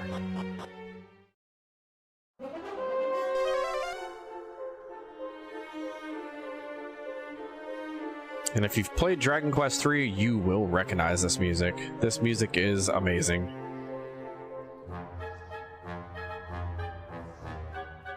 Shoutouts to the tuba there. I think that's the tuba. I don't know my instruments, chat. I'm sorry. I am I am definitely musically challenged.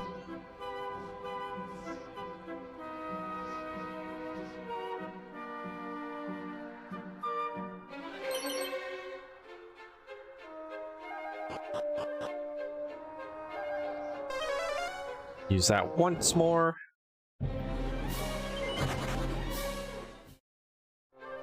We're gonna come over here and we're gonna grab one final seed.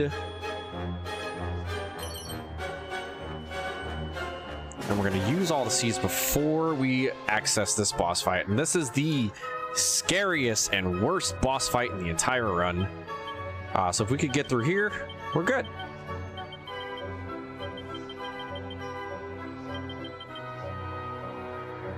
Alright. So we are going to go in here and we're going to bag that. We're going to bag the flute. We are going to take out the fairy. I didn't pick up the fairy foil. Alright, so we're gonna climb down this tower real quick.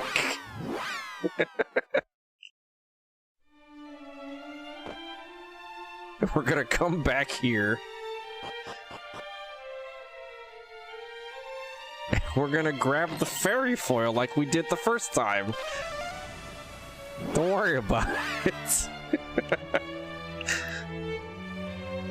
Alright, so this is the Shrine of Rain. This is our first ever visit to the Shrine of Rain.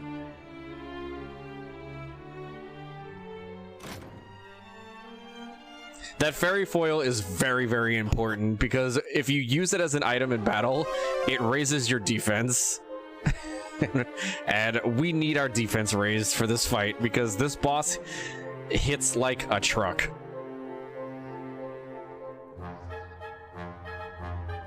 But we're gonna pretend that that never happened, and we picked up the fairy foil on our visit to the fairy village, and this is our first ever climb to the Shrine of Rain.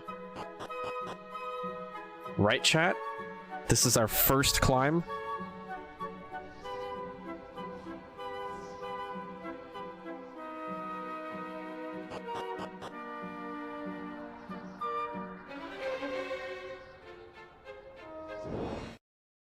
Never seen this place before in my life. You know what, Phoenix? You're all right.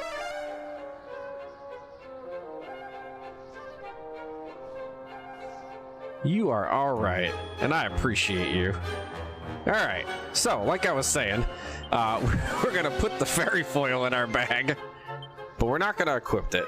And then we're also gonna take out 5 strong medicines.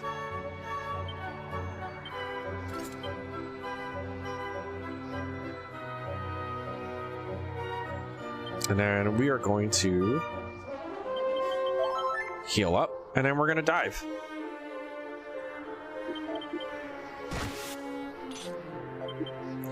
So we need this jerk to miss his first attack. All right, perfect. We're in there. All right, so this fight is going to be a lot of using cop-out.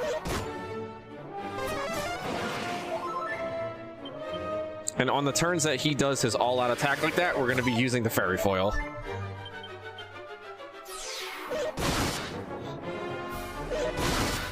Alright, we are getting absolutely scammed here. What is going on?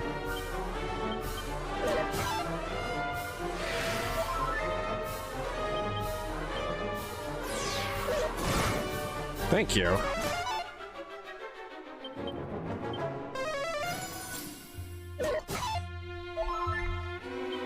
All right, so the idea here is to keep our defense up as much as we can.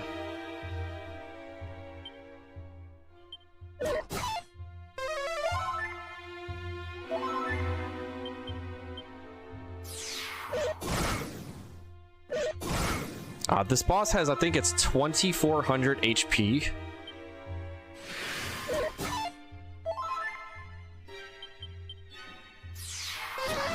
So once we get him into a range where he's like red, we could potentially go for a kill phase. Ow. Glad I healed.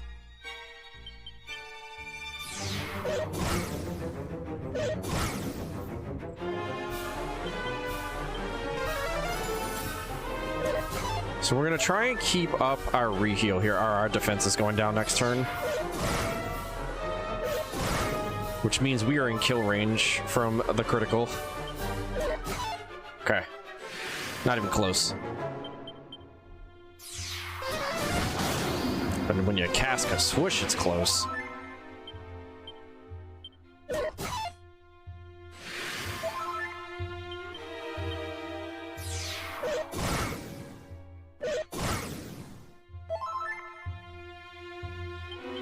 We're gonna bring this back up.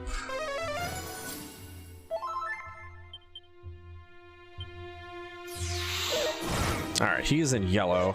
This boss does run out of MP if you stay in the fight too long. Which is both a blessing and a curse, but it also stops him from doing his double attack here.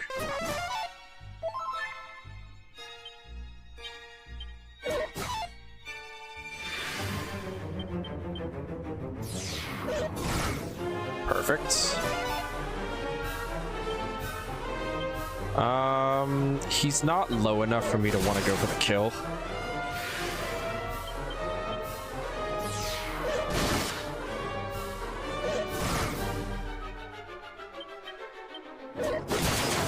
Come on. Don't start hitting me through everything now.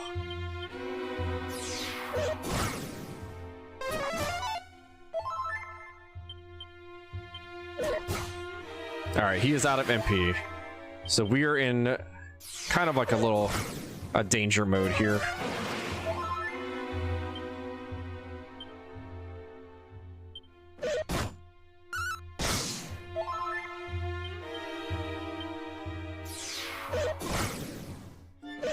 On the turns that I know he's gonna do 2 hits.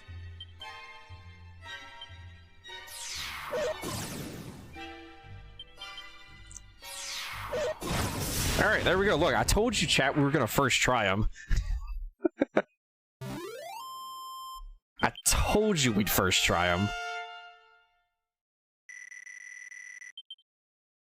We thankfully did not get scammed by him just critical hitting me 18 times in a row. Because that is definitely something that could happen. He could critical hit you the first turn, and then you miss cop out. You told me that I would first try. Check the tapes. Check the tapes. I'm checking the DMs right now.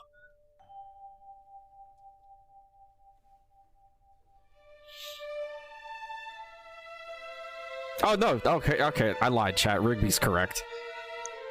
He's like, it's okay. You'll get first try Gorgoyle.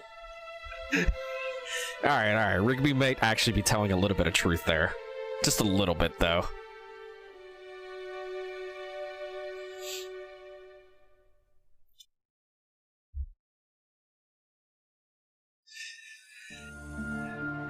Alright, so we're gonna go and make some more oomph powders, and then we also, chat, have, I would say, casually, this next boss fight, I would rather rip every single strand of hair out of my head than fight that boss casually ever again that's coming up.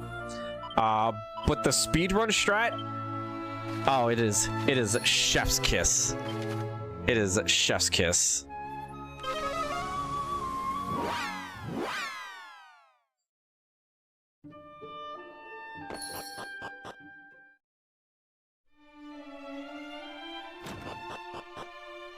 Alright, don't forget to come back here and pick up your Staff of Rain. It is very important.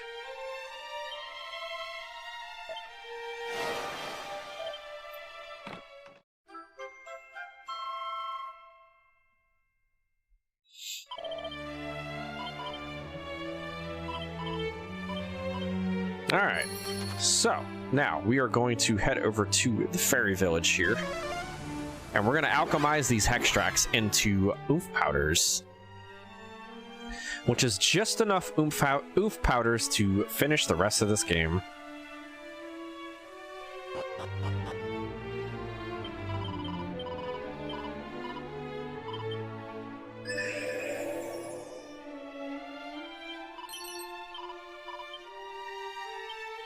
Alright, so we are going to bag these. We are going to take out all of the oomph powders, and then we're going to go to the Wayfarer's Inn. So if you've played this game casually, you know which boss is next. It is Armageddon, who is a giant version of like the skeleton soldiers that have like multiple swords. He has a major heal every turn.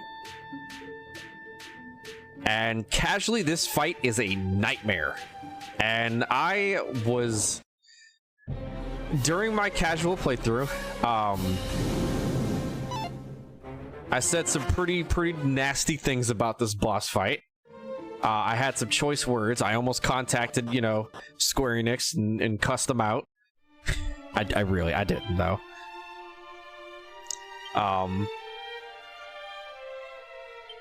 Right, so we're gonna equip that. We're gonna equip the Glombolero.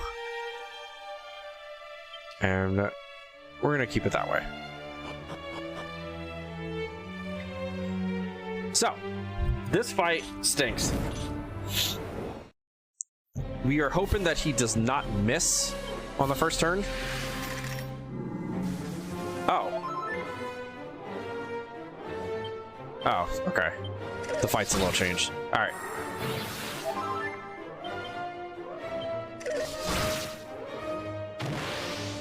Alright, so this fight's over now, by the way.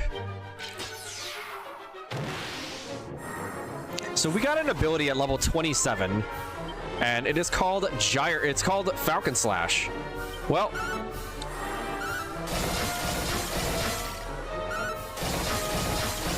and there you go, that is Armageddon.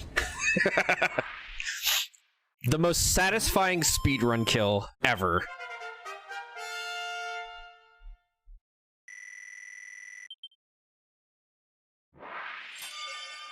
So Falcon Slash upgraded when you're below 50% health turns into Gyre Falcon Slash, which hits 4 times. And by combining it with Divide and Wild Side, you hit 12 times per turn, giving you 24 attacks on this boss. And he just so happens to have 2400 HP. Coincidence? I think not.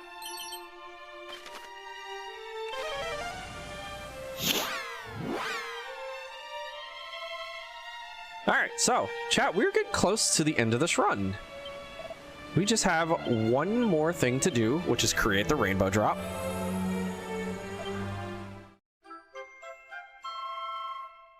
And then we're going to be diving the castle.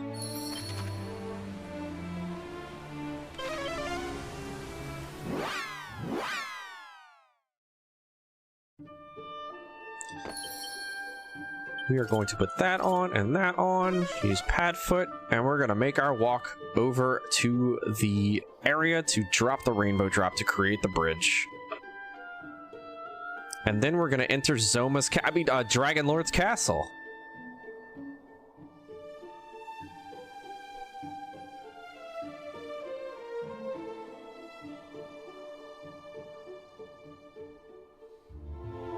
Zoma's not in this game. He was in 3, silly.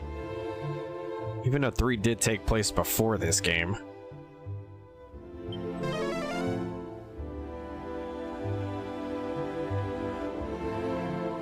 Okay. I literally got an encounter on top of the cutscene trigger. If that's not a scam, I don't know what is.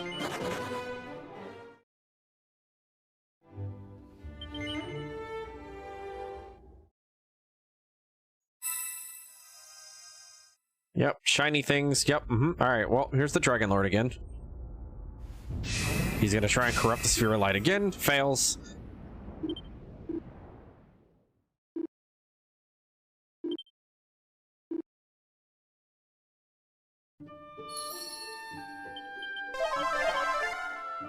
All right. This is the final section of the game. We are going to be running through this entire castle on pad foot in a dream. We're going to be picking up the Erdrick sword because it does deal additional bonus damage to demon type enemies and dragon types, of course.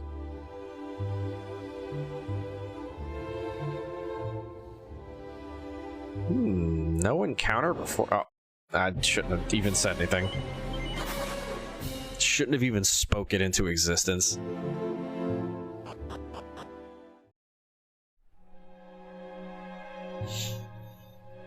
So welcome to the Dragon Lord's castle.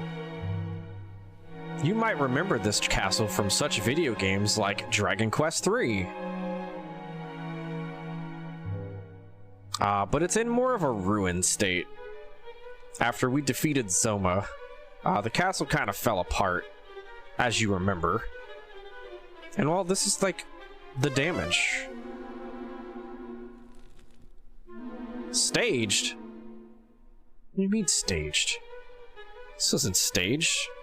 This isn't pre-recorded.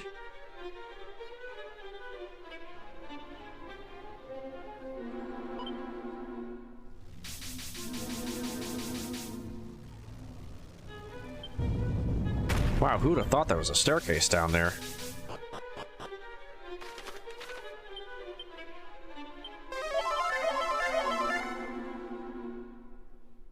It's gonna heal up a little bit because things in this place are absolutely terrifying. We are only level 30, so...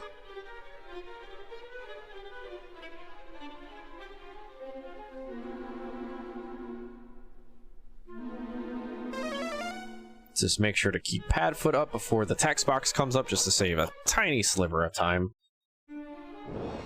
Oh. Hello, terrifying encounter. The good news is, if we were to die here, we would spawn right at the staircase, which is literally right here. Oh, okay. They just don't want to let me out. Thank you.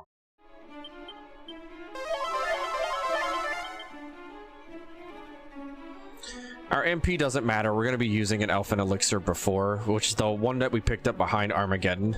We're going to be using that right before Dragon Lord, which just fully restores our MP.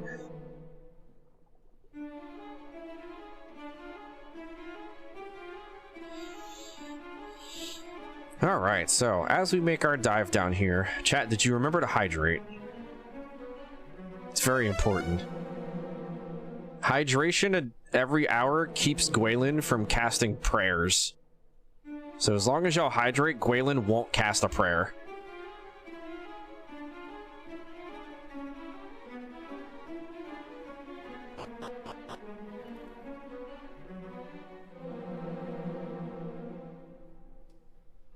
Thank you.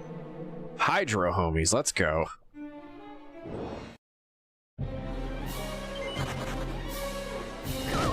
Uh-oh. Ow. Yeah, I'd wake up too from a kaboom.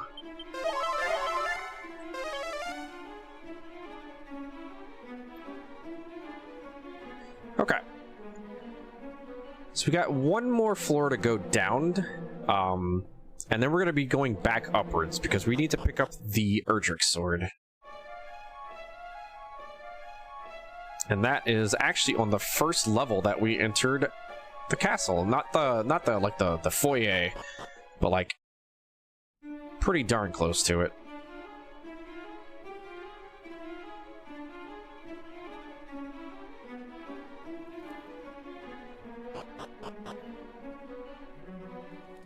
We're not going to be equipping it yet, though. Okay. It's got a nice, beautiful sword here. Beloved blade of the legendary hero of old.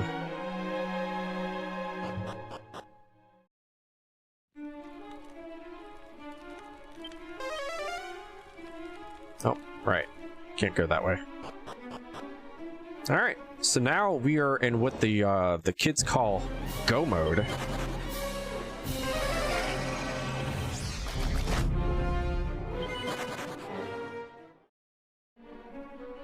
And we are heading down to finish this video game. Maybe. First of all, the game has to let me finish.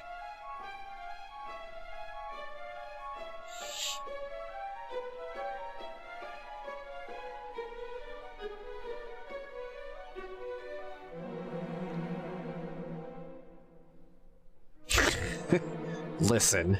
Listen. I don't want to hear it, okay?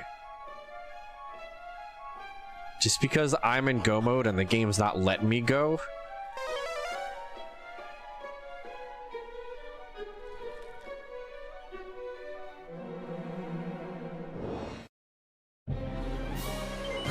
I'm in go mode.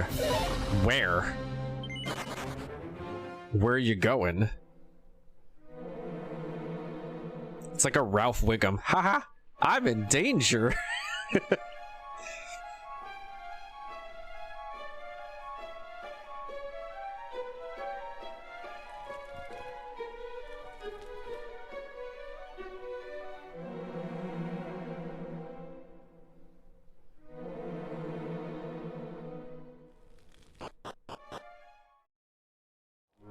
All right, we are on the final floor. This is where dreams become memes and dreams and memes become reality. Oh my good grief. Hello? What is that encounter?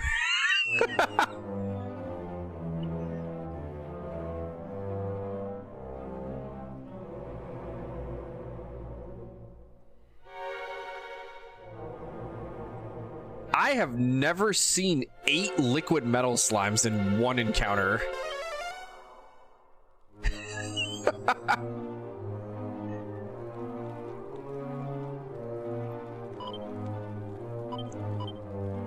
That was actually amazing to see. All right. Got to witness history here.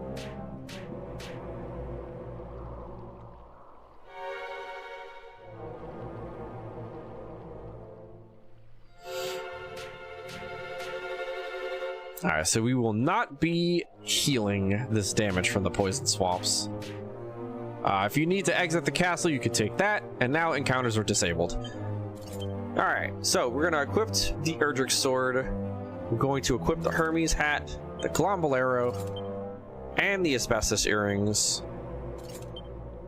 We are going to take out the Mark of Erdrick, but we're not going to equip it. And then we're going to use the Sage's Elixir.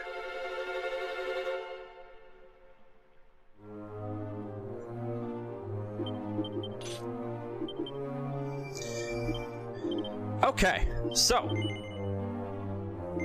do not tell him yes. This is phase 1. Phase 1 is kind of, I guess you could say it's like set.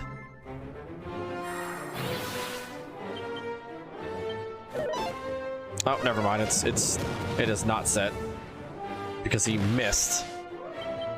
We're gonna just try something different here.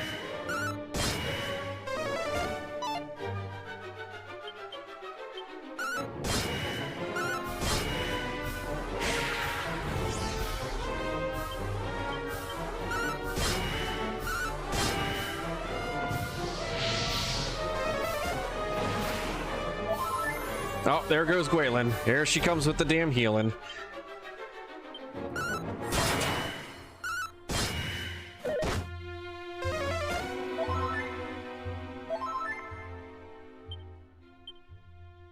Let's just do this.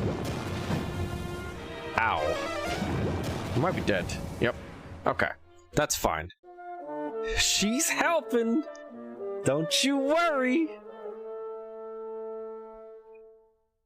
At least she did it on phase 1, but Dragonlord missing phase, like, turn 1 was kind of cringe. We need him to deal damage to us.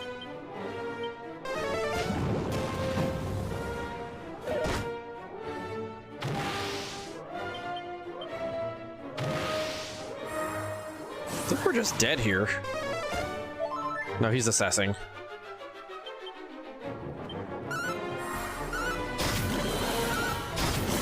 All right, here we go, chat. Dragonlord 2. We're gonna get a full heal because we're leveling up off this fight.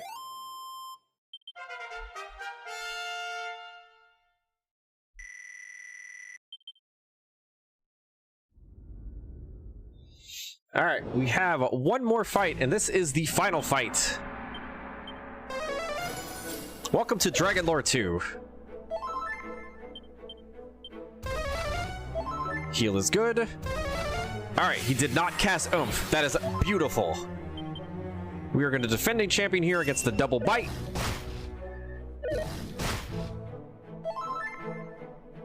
Then we are going to double dragon slash here. I forgot to equip the tectonic plate. That's okay.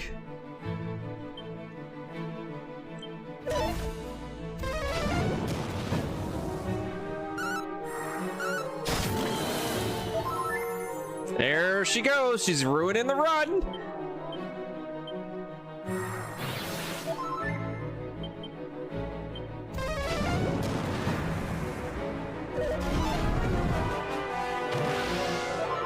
Yeah, unfortunately this attempt is dead.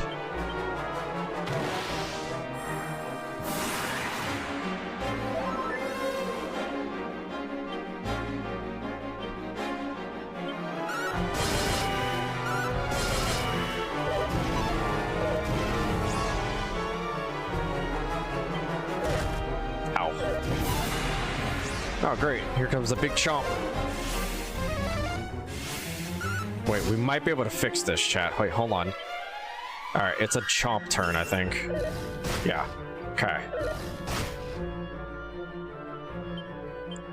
Let's put that on. Nope. Okay. What a jerk. This is what happened in my GDQ hotfix run. Every fight, Gwayland used Gwayland's Wish.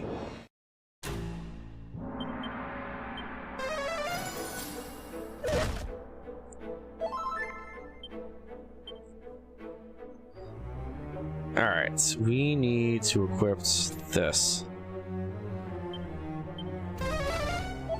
Don't cast Oomph. No, it's over.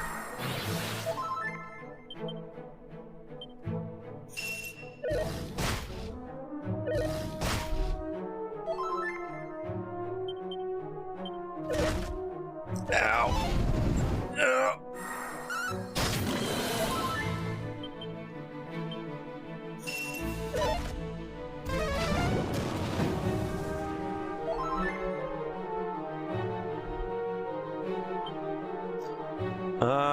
Let's see.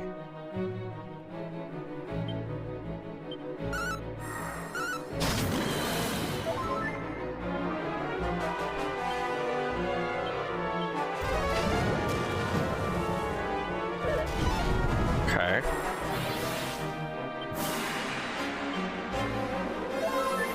Stop.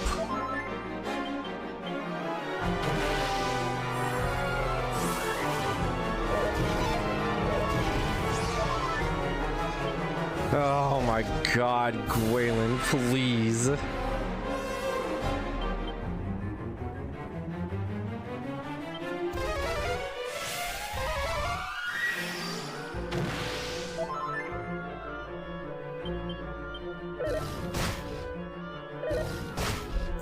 But thou must.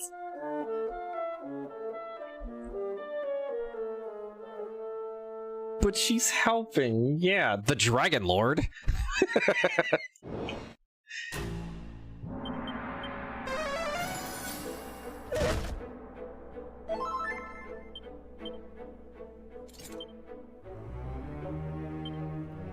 We need to Oomph Powder. Not you.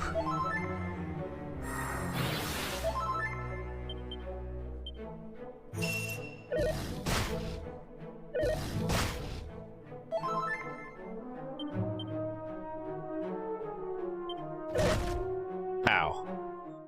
Yeah, pretty much if Dragon Lord casts Oomph there, it's unfortunately Jover. Because you just don't have enough health to survive. And it gives her a much higher chance of using Gwayland's Wish.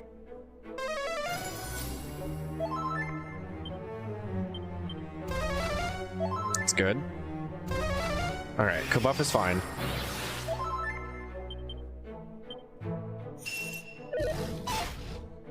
Ow. Oh.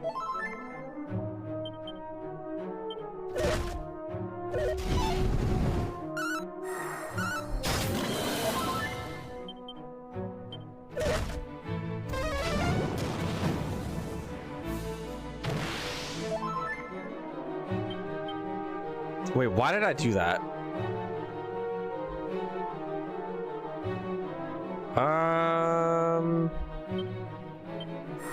We might be able to fix this.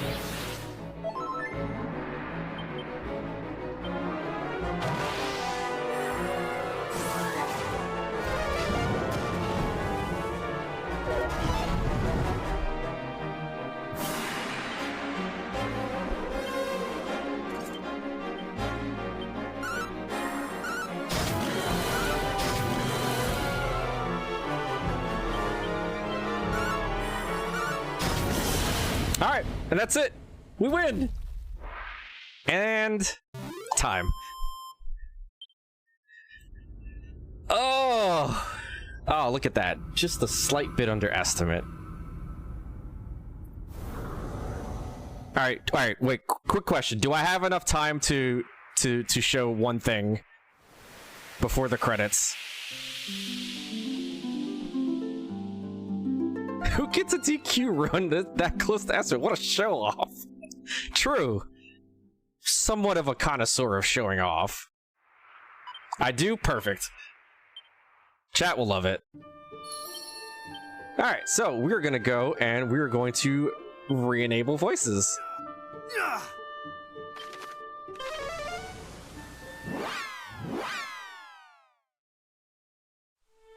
And we're doing that for no reason. Don't worry about it. It's fine.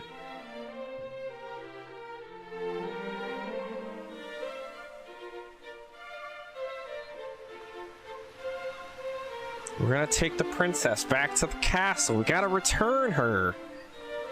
We saved the world, chat.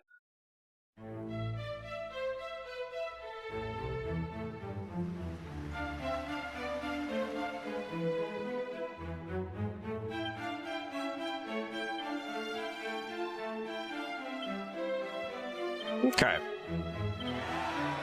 You did it. We won. Got a nice little cutscene here where we get to hear from Rubus.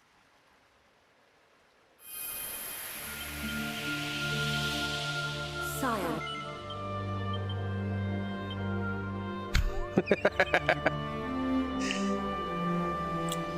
Yeah, shoutouts to Gwaylin, who probably deserved the volcano bath.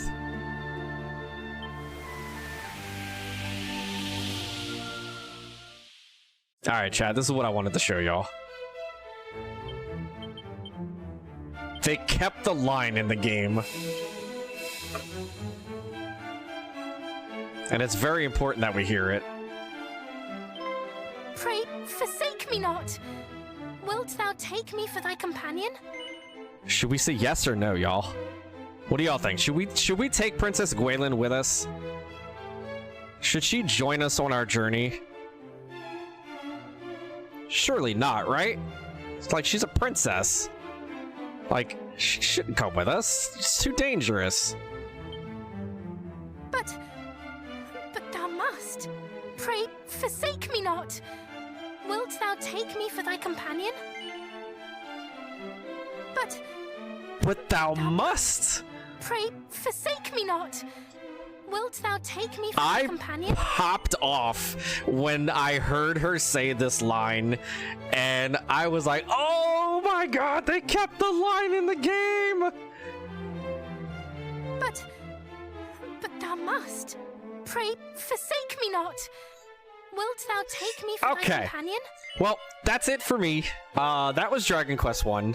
The RNG went slightly worse than I thought it was gonna go, but hey, we finished the game, and that's all that matters. But yeah, if you enjoyed, come drop me a follow. I unfortunately don't run this game anymore because it was frustrating, and dealing with the dragon zombies made me want to go bald. And I don't want to go bald. But tomorrow I will be back. Tomorrow, very, very late into the evening, almost around midnight, I want to say. I will be back with another game, and it is my favorite speedrun that I have ever learned and ran. I will be back with an actual retro video game, and I will be running Zelda 2. So, if you enjoy some Zelda, I will be back tomorrow running Zelda 2. And that's it. Chat, thanks for having me. Ant and Retro Gaming. Thank y'all for having me here. I appreciate it. Next time, I'm gonna convince Ant to accept Chrono Trigger, so y'all get stuck with me for 5.5 hours. So maybe I might have to like send Ant a bullying message or something. Be like, just do it. Just take Chrono Trigger. Stick me on the schedule for 5 hours and 45 minutes. All right. Well, thanks for having me, y'all. I appreciate it. I will see y'all tomorrow with some Zelda 2, and enjoy. But thou must. The rest of the event. Forsake me not. And wilt thou take me for thy Anatole, companion? and good luck on your run.